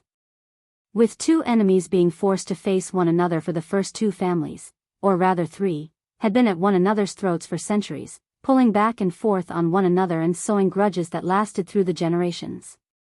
Within the crowd, they could spot individuals who had killed their brothers, their sister, their husbands, their wives, their parents, their grandparents. It was a hard pill to swallow. If not for Lionel's existence in the middle of it all, they would have been entirely crushed. Libli, who had lost her own father not too long ago, tried to maintain her calm, but it was obvious that even someone as cold and calculating as her couldn't quite maintain a cool head.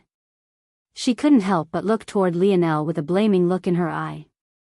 She thought that Lionel had come with intentions to help them eradicate this evil, but he had instead brought their enemies to their front door and was even acting as a shield for them. "What do you mean by this, Lionel?" Libli asked. Although Lionel was indeed a prince, and though he did, indeed have a high standing, as a matriarch herself, she couldn't take a soft stance against something like this. Also, she hadn't been there to personally witness Lionel's battle against Harmony like the Flora family had been. If she had, there was likely no way she would allow her tone to be so disrespectful. Didn't say anything immediately. He had already known that things would likely be like this. But when there was conflict within an empire's borders, things would always escalate in this fashion. In truth, the true weakness of the Ascension Empire was that they hadn't gained all this territory through their sheer might. They were just lucky enough to be born into an exceptionally talented world which then proceeded to swallow up the territories of others. As things went, it wasn't exactly wrong for these families and organizations to feel little toward the Ascension Empire other than some fear toward their potential and what the strength they had displayed already in protecting their expanding territory. This also meant that when it came to territories like that of the Radix family, or the Flora family, the way they saw things, their territories were still their own to protect or flourish within. They just happened to be under a new umbrella of influence, much like they had been when the Luxniks and the other three pillar families ran things. Due to this, Libli still felt that it was within her right to make it clear that Lionel had disrespected her by bringing her enemies into her home. When in reality, as a prince, Lionel was just bringing a faction from one section of his territory into the territory of another faction of his empire. Lionel tapped his finger and a wave of violet king's might spread out in all directions. It was the simplest of his abilities, Emperor's Aura, but it was also the most effective in a situation like this one. It immediately suffocated all opposition and seemed to remind Libli who she was in the presence of. "I'm aware of many things," Lionel suddenly began to speak. "I'm aware that many of you feel discontented about the sudden rise of the Fox family and the Ascension Empire. You feel that everything you've spent generations of blood building is being swept into the hands of another just because they were born into a higher station than you." Many gripped their fists as Lionel spoke, as he seemed to be whispering right into their souls. He was right, but none of them dared to so openly confirm such a thing. However, Lionel's follow-up shocked them. "This much is true, there is no denying any of that. The world is unfair. There is only so much that hard work can do, and working hard isn't something you can have a monopoly on either. You might be working your ass off, but there might be someone twice as talented as you willing to work just as hard, and that person will make it further just by virtue of the fact they're luckier than you are. This is reality. This is how the world works. I take certain responsibilities on my shoulders for no other reason than the fact that I acknowledge myself to be luckier than others. There are probably many people who work harder than I do, but it will never matter because my starting place is so much higher than theirs. This is how the world functions." Lionel swept his gaze through them. He could see bitterness, he could see unwillingness, but most often he saw sighs and acquiescence. "Even if it wasn't my Ascension Empire, it would be my Luxniks family. Even if it wasn't my Luxniks family, it would be the chaotic water sector. Even if it wasn't the chaotic water sector, it would be the constellation alliances. Even if it wasn't the constellations, it would be my Morales family. Even if it wasn't my Morales family, it would be the Void Palace, and if not them, it would be any of the other races who deem themselves to be superior to our human race." Every family and organization Lionel mentioned was more suffocating than the last. Even though these small families didn't understand the weight of what half of these names meant, just the fact they could suppress the Ascension Empire and the Luxniks family was enough for them to understand just how isolated they were. "You all lack that luck, the chance to be given a place of high birth. You may never be destined to climb to the top of the dimensional verse, even I may not be destined to do so. Lionel's gaze flashed when he thought of that young man he saw after climbing to the top of the Bao Pagoda. His gaze flashed again when he thought about his father, and then again when he thought about that mysterious pressure he felt when he thought about the demoness. But what I can give you all is the lucky opportunity you've been lacking. The only price to pay is patience, calm and loyalty. If you can pay that, I will give you an opportunity. If you cannot pay that, your road will end here.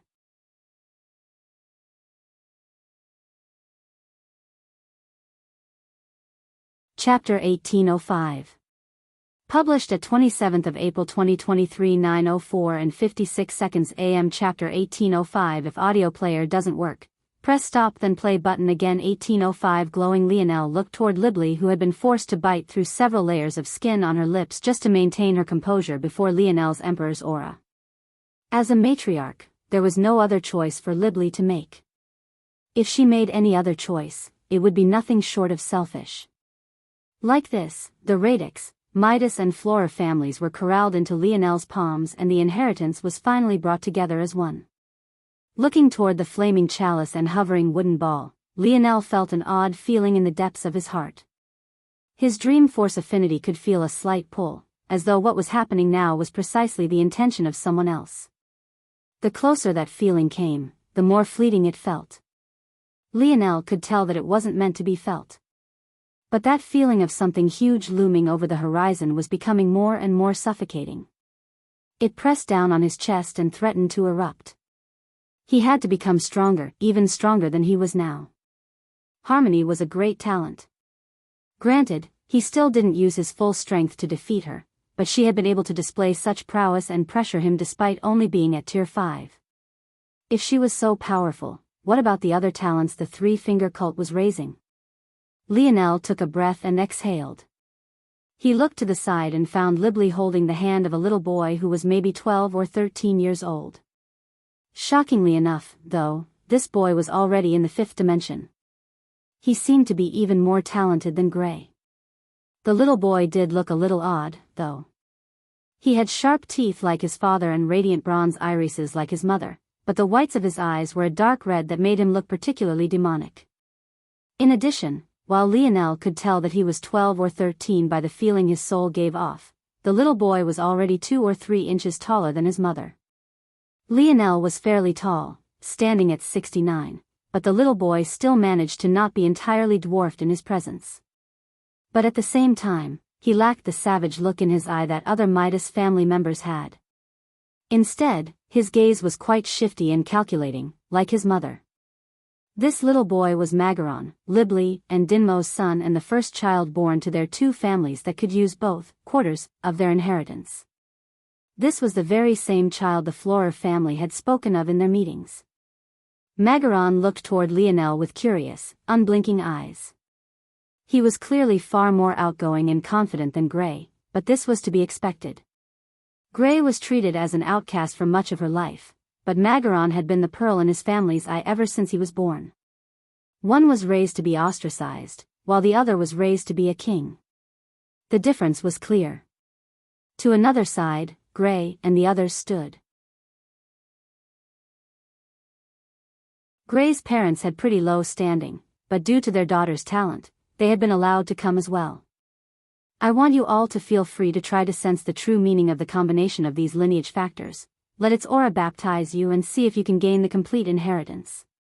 I will heavily nurture anyone who can, as much as I want every person to participate in this. It will likely be difficult given the limited range and the limited number of connections the inheritance can sustain at once.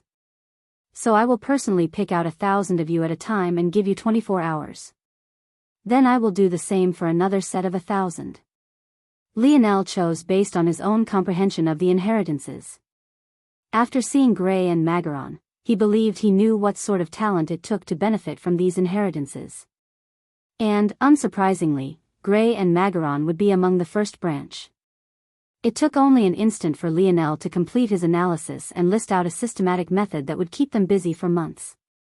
Scanning thousands of people at a time and assigning probabilities to their success was all too easy to him, especially since most were at the 5th dimension or lower.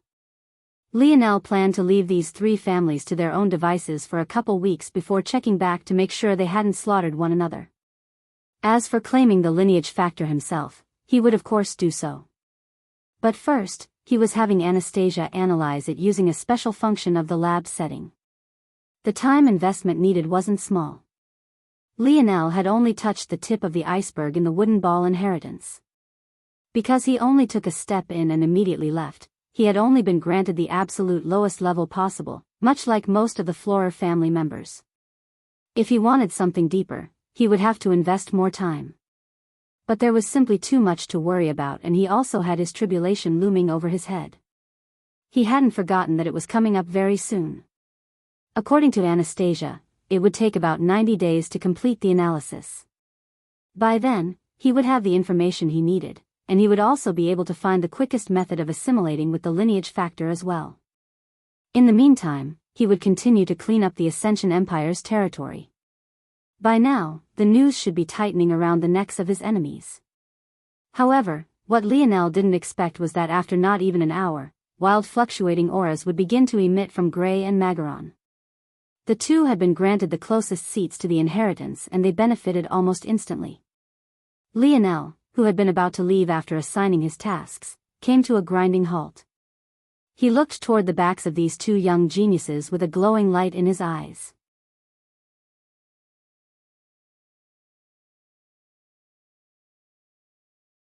Chapter 1806. Published at 27th of April 2023 9:04 and 56 seconds AM. Chapter 1806. If audio player doesn't work, press stop then play button again. 1806. Neglected Gray erupted with a golden flame. At the same time, Magaron's hair began to grow out wildly. At first it was cut quite short, but very quickly, it reached his shoulders, then down his back, then it touched the floor and continued to pool at a faster and faster rate. Lionel didn't say anything as he watched. With his fire affinity, he could tell that those flames from Grev were at all, but rather a physical manifestation of her life force. Somehow, this flame bypassed blood force entirely and allowed life force to be directly used without a medium. It was the purest form of life force in and of itself. Gray's vitality had recently been increased a great deal by Lionel, and as a result, this golden flame burned especially brightly at this moment. In fact, if Lionel was correct, Grev could use this force of external objects, and it may very well be especially potent against flames themselves. On the other side, Magaron's life force seemed to have finally gained an appropriate vessel, and it was flooding out of control, almost as though his body was spiking with growth hormones. It raged to the point even his eyebrows and eyelashes were growing. Soon, even layers of dead skin began to shed from him, only for newer, shinier skin to grow beneath. He understood. One aspect increases life force. Another increases one's capacity to encapsulate and manipulate life force. The final allows you to transfer life force. But it's also not this simple at the same time. The aspect that increases life force is also a method by which life force can be snatched from others. The method by which life force can be encapsulated was also a method by which you could form a symbiotic relationship with an artificial extension of your body. And the final that allowed the transference of life force outside your body without the need for a symbiotic conception. The aspect which increased life force was the golden flame. The aspect that increased life force capacity was the wooden ball. The aspect that allowed the transfer of life force was the chalice. In other words, the Midas family's lineage factor, the Flora family's lineage factor, and the Radix family's lineage factor in that order. They were all taken to be one. But this still felt like just the surface, there was something deeper here. After all, the aspect of the golden flame worked best on fire.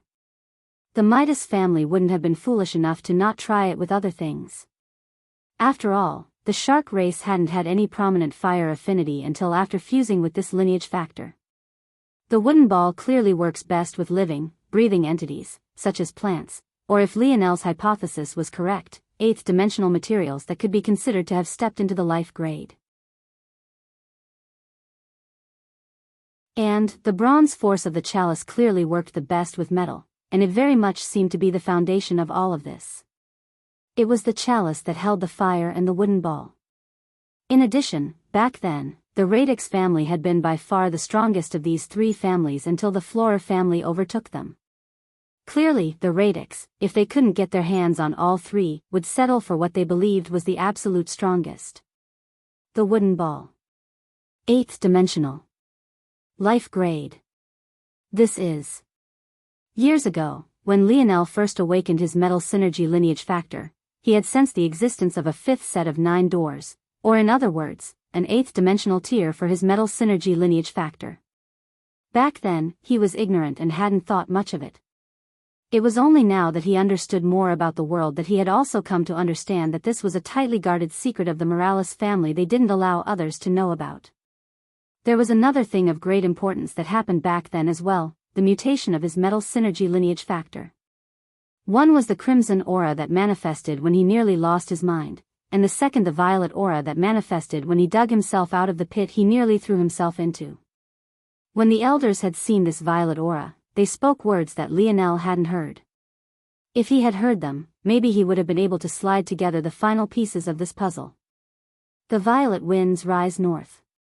Lionel's gaze narrowed, but he eventually didn't say anything. Without another word, he turned and left. Did you not say that he was dead? The voice boomed.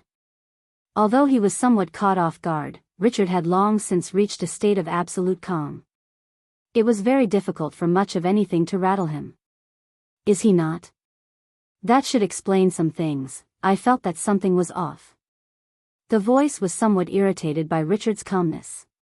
By now, they had expected all-out retaliation from Lionel's family, but nothing had come of it. In fact, their other underground workings were being suppressed one after another at the hands of an unknown organization that seemed to be everywhere and nowhere all at once. What do you want to do about this? The voice said after a long while. We meant to be more forceful to begin with. If they don't want to come to us, then we will go to them. Tell the Thrusting Skies sector that it's about time. Eventually, a long enough time had passed that it was clear that they had vanished entirely. Richard didn't say anything, but deep within his placid eyes, there was a cold light. He knew better than anyone why he had been left alive by Lionel. He had been neglected, cast off like a useless pawn the latter couldn't be bothered to remember about. That rage had long since faded and the maturity Richard exuded was beyond most his age. However, there was one thing that hasn't disappeared. He would make Lionel pay for underestimating him.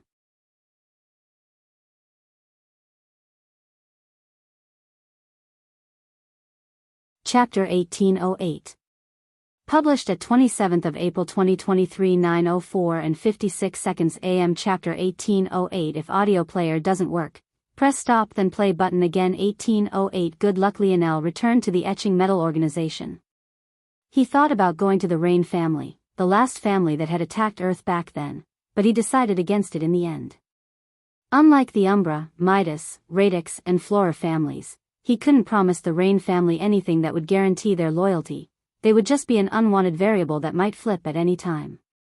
Although it was impossible to avoid traitors amongst the other families, what Lionel could guarantee was loyalty at the most key positions. This wasn't something he could accomplish with the Rain family. This was unfortunate. If Lionel could gather up all 5 of those families, then the Milky Way would have a nice buffer against everyone else. It had to be remembered that the reason those 5 families had attacked to begin with was because they controlled the galaxies in the immediate surroundings of Earth. Controlling those 5 would be as good as ensuring that no one would have easy passage into the Milky Way again, and it also put over 30% of the 3 pillar sector's galaxies in the palm of Lionel's hand. Unfortunately, it wasn't meant to be. That said, it wasn't all bad. For one, Lionel would know with 100% certainty where attacks would come from. He would be able to easily filter his enemies toward that direction and thus have the greatest level of preparation. And secondly, if the Rain family did do such a thing, that would give him an above-board reason to simply wipe them out. Lionel stepped foot into the etching metal organization to find a weird atmosphere. When he entered the core regions, he found the reason why quite immediately. On one side of a long oak forged table, there were 5 women. The moment Lionel saw them, he nearly choked on air, only because he felt that this situation might very quickly get out of hand. 3 of the women were familiar enough. They were Aina, Yuri and Savon. This alone was enough for the place to be a powder keg ready to blow. But, usually, due to the fact they were outnumbered, it was a bit easier to manage. But now these 3 had gained Alina and Joyce, 2 girls Lionel was a bit familiar with. They had followed him to planet Luxnix back then to participate in the selection. The 2 were both born on the moon and had the exceptionally pale skin and tall stature that came with it. They were just about as tall as Aina, who was already over 6 feet tall herself. In these years Lionel was gone. Clearly Yuri and Savon had become close with Alina and Joyce. The 4 were in lockstep, and Aina would of course be on the side of her best friend since childhood. Yuri was her sister and Savon was her closest friend. These things were inevitable. On the other side of the table, there were Lionel's brothers. This much wouldn't be an issue. If Lionel hadn't known about what happened between Raj and Yuri. But worst of all, it seemed that Raj and Yuri weren't the only ones with history. Joyce was staring at Franco as though he was her mortal enemy. Her fists glowed with a twinkling light before fading and twinkling again. It looked as though she was really thinking about attacking right here and now.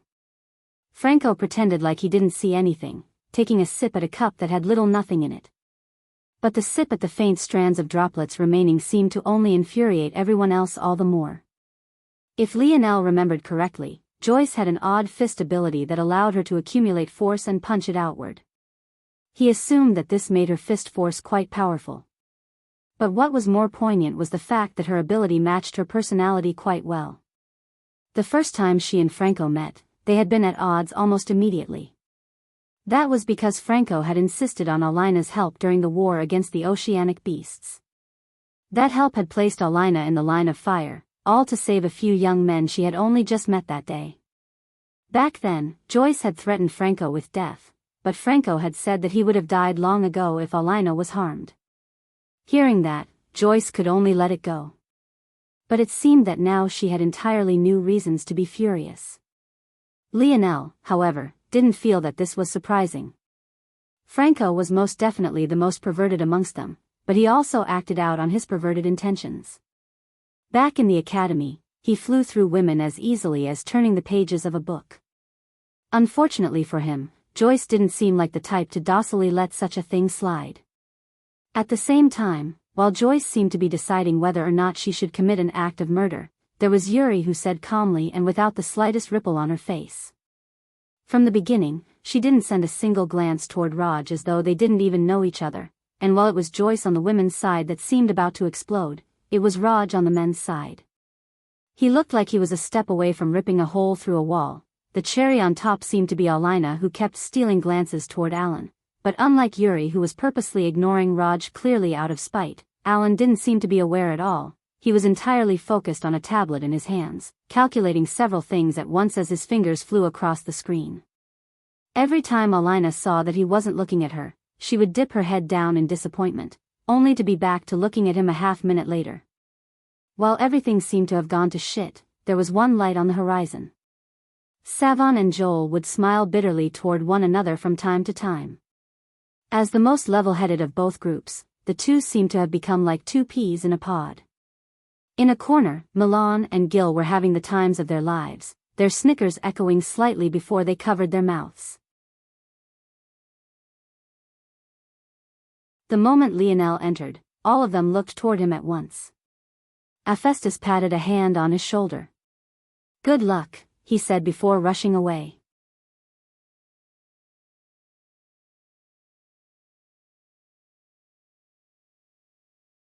Chapter 1809. Published at 27th of April 2023 9:04 and 56 seconds AM. Chapter 1809. If audio player doesn't work, press stop then play button again. 1809 groan. Representation of Lionel's mother now available on my Instagram at @spec_. Lionel wanted to turn and run as well, but before he could, he sensed a particularly fierce gaze on him. He turned slowly to find his lovely girlfriend showing a radiant smile that most definitely was not a smile. He couldn't quite understand how she could look so beautiful and so menacing at the same time. Yuri looked over toward Lionel with a cold expression. Clearly, she wasn't very happy with the mending of Lionel and Aina's relationship. Savon gave Lionel a light greeting, as did the other girls, but soon afterward, they seemed to forget his presence and go back to what they had been doing before. Lionel coughed lightly, trying to clear the air a bit. If those families could see him now, they'd be speechless. Where was the mighty prince now? Unfortunately, when it came to those he cared about, it was a bit difficult for Lionel to be just as cold-hearted. Luckily, before Lionel had to say anything, a saving grace came. The doors opened and Raylion took a step instead. He swept a gaze for a moment before looking toward Lionel. "The Oryx are here," Raylion said evenly. He didn't seem to notice anything about the weird atmosphere at all. Lionel nodded. He actually hadn't expected this to happen, but he was grateful that it had. He would rather deal with this than relationship drama. Who would have thought that he and Aina would end up with the healthiest relationship here? Or maybe that right went to Raylion and Sale. Lionel turned back and gave Aina a grin before rushing away. Lionel. Elther unleashed a happy laugh. He appeared before Lionel in a flash and looked like he was going to give the latter a hug before he suddenly threw out a furious punch. The location was a hidden underground hall of the etching metal organization. The ceiling was incredibly tall at just about 20 meters. Pillars were located around the region and it looked much more like a cargo region with vehicles coming in and out from time to time. If there was one thing this region wasn't good at, it was suppressing sound. So from Elther's shout to his sudden attack, it felt like a tornado had rushed into a tunnel, pillaging and ravaging everything. Lionel's eyes narrowed. A dull bronze glow coated his fists as he punched out to meet Elther. Boom! Lionel felt a strong pulsing power travel up his arm, but it was quickly dispersed throughout his body. However, he didn't move a single inch. By the same token, Elther didn't move either, standing straight and tall. Even so, a droplet of blood formed on his knuckles and fell silently to the ground. Elther was clearly surprised by this result. He had expected for Lionel to go flying back like a meteor, but he hadn't thought that Lionel actually wouldn't move at all. In fact, it was he, himself, who ended up injured in the exchange, albeit just a small measure. "You're so strong." Elther blinked.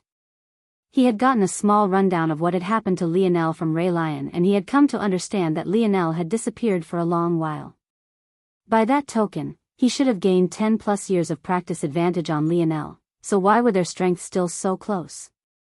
If Elther knew that Lionel was actually quite surprised as well, he would have probably cursed the latter to an early grave. What right did Lionel have to be surprised that someone so close to the seventh dimension was just as powerful as he was? Unlike Lionel's brothers, Elther didn't take the conventional path, he followed the god path. In addition, because he had been in the Void Palace during the Cataclysm, while he didn't gain a full 20+ year advantage on Lionel, he had made it up by having quite some gains in the zone. It had to be remembered that before his old man's death, Elther had been given the Oryx Kingdom's world spirit. Clearly, this had benefited him greatly as even after Lionel resurrected his old man, he refused to take the world spirit back. "I should be asking you that," Lionel said with a chuckle. Elther's expression became somewhat slack-jawed. "What, Lionel fucking with him?" "Fuck you, I didn't enter my true form." "Generals make excuses now?" Lionel raised an eyebrow. At that moment, the chuckle of a significantly more mature gentleman interrupted their conversation. Lionel looked over to find King Oryx walking over with a dignified cadence to his steps. He truly looked like a ruler, and he didn't dampen it before Lionel in the slightest. It was clear that he hadn't come here to submit. Seeing his father, Elther's happiness became far more complicated. He felt that he was stuck between two individuals that he quite liked. Though if he told his father this, he would probably get a smack to the back of the head. How could he be struggling in choosing between Lionel and his own father? Well, the answer to that was actually quite obvious to him. His father wanted him to be a king, he didn't want to be one. Lionel, however, gave him a path toward fulfilling his dreams, to become a general of the battlefield. That was all he had ever wanted. Lionel's smile faded as he looked toward King Oryx. Inwardly, King Oryx was actually quite surprised. He, too, had expected that Elther would blow Lionel in the distance. He was well aware of his son's strength, and he had long since become their greatest combatant, and he had never looked back. But Lionel actually took Elther head-on without taking even a single step back. This had caused King Oryx's position to have no choice but to soften. "It seems that you've grown quite well," King Oryx said with a smile. "You seem to have grown very well, too," Lionel said lightly, though his words seemed to have a different meaning entirely. It was hard to tell if he was talking about King Oryx's strength or his guts. King Oryx's smile faded somewhat. He hadn't expected for Lionel to take such a strong stance. His words seemed casual, but in political sense, they were hyper-aggressive and might as well have been him throwing down the gauntlet.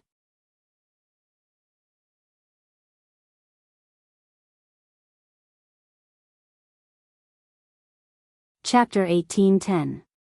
Published at 27th of April 2023 9:04 and 56 seconds AM. Chapter 1810. If audio player doesn't work, press stop then play button again. 1810. Too much. King Oryx looked toward Lionel deeply. Elther's lips pressed into a line as he looked back and forth between his father and Lionel. The two didn't seem to have any hatred for one another, but their perspectives were simply different. King Oryx was more than willing to give up his kingdom to his son. After all, Elther was his own flesh and blood. Ultimately, the Oryx were a minority race deep within human territory. It was simply too difficult to entrust their future in the hands of someone who just might abandon them at any time. As for Lionel, he had invested in the Oryx in more than one way. For one, he had resurrected Elther first, and then his father, when he hardly knew either one of them at the time. Back then, it hadn't seemed like a big deal, but now that he had to purge the silver tablet for the sake of saving his brothers, it meant that Lionel had chosen the Oryx over the lives of men and women he had fought shoulder to shoulder with. When things were put into perspective like this, King Oryx's hesitancy was nothing short of a slap to Lionel's face. With Lionel's temper, if it hadn't been for the fact that he had a good relationship with Elther, he would have already taught King Oryx a severe lesson. Lionel wasn't the type of person to hesitate when he made a decision, so it seemed as though he had been incredibly decisive and uncaring when he purged the silver tablet. But the reality was that that was a weighty decision still being borne on his shoulders. He could still remember his final moments in that zone, the only true and undeniable loss he had suffered in his life. He knew that it was selfish of him to act as he had. Those people had believed in him. When they died, they didn't know that there was a chance to be resurrected, but if they had known that such a path existed, how would they feel knowing that he had made the decision to not grant them such an opportunity? None of this was King Oryx's fault, but that didn't change the fact that Lionel's fuse when related to these matters was exceptionally short, even shorter than it usually was. King Oryx was an exceptionally benevolent king. He hadn't hesitated to give up his life for a chance to protect his people. He truly had the heart and valiance of a ruler. He was a true man. However, none of this would stop Lionel's footsteps. It was either he was with him, or against him, there was no in between. "Child," King Oryx said lightly.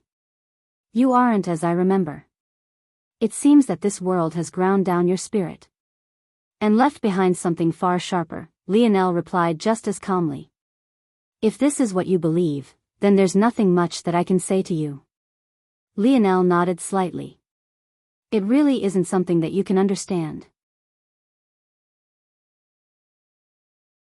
When your Oryx kingdom still stood, you did nothing as the human kingdom grew stronger and stronger. You feared what their king had become and didn't dare to take action, choosing to remain passive. It was only after I took action and forced the issue that you were forced to take action. Ultimately, you lost your life and much of your kingdom. The people you rule now were introduced to you by me. The strength of your favored son is in great thanks to me. Even the breath you breathe now was granted to you by me. So don't you believe it's a bit silly for you to speak to me as an all-knowing senior of some kind?" Lionel's placid gaze met the Oryx King's own, there not seeming to be the slightest hint of a fluctuation within their depths. The Oryx King fell into silence. This was hard to reply to because it was simply the truth. The details were broadly correct and there weren't any embellishments. Even so. And how did your actions end? What success did you have, exactly? King Alexander crossed the barrier to the fifth dimension only recently when the final began, Lionel said indifferently. It took me only 2 years to reach the point of meeting them at the final gates of their kingdom. Had you not been a coward and joined beneath my banner, it would have taken me 3 months at most. By then, I could have personally defeated him without such unwanted variables. So your reply to me is that a stranger didn't help you enough, so it's thus the stranger's fault? Hearing these words, Lionel's placid expression vanished into a smile. I think you framed it incorrectly. My reply to you is that it took someone with no stakes in your kingdom to make you finally make a choice that wasn't cowardly and passive. And yet, even so, you haven't learned your lesson. You continue to bide your time, continue to be passive, continue to want to sit on the sidelines in hopes that no one will cause you and your people trouble.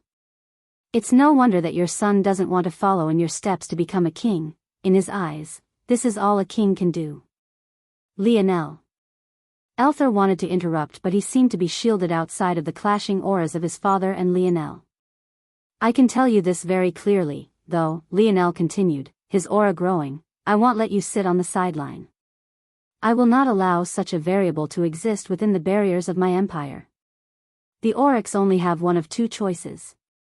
The first is to follow me as you should have from the very beginning, and the second is to be eradicated. Lionel's gaze turned cold. I have invested a lot into the Oryx, too much. More than you know. I won't allow your cowardice to dictate the actions of your race any longer. King Oryx's expression went entirely dark. He hadn't expected things to take this turn at all. Just what had gotten into this, Lionel? You're tuning into the Biyao's Wuxia Chronicles YouTube channel.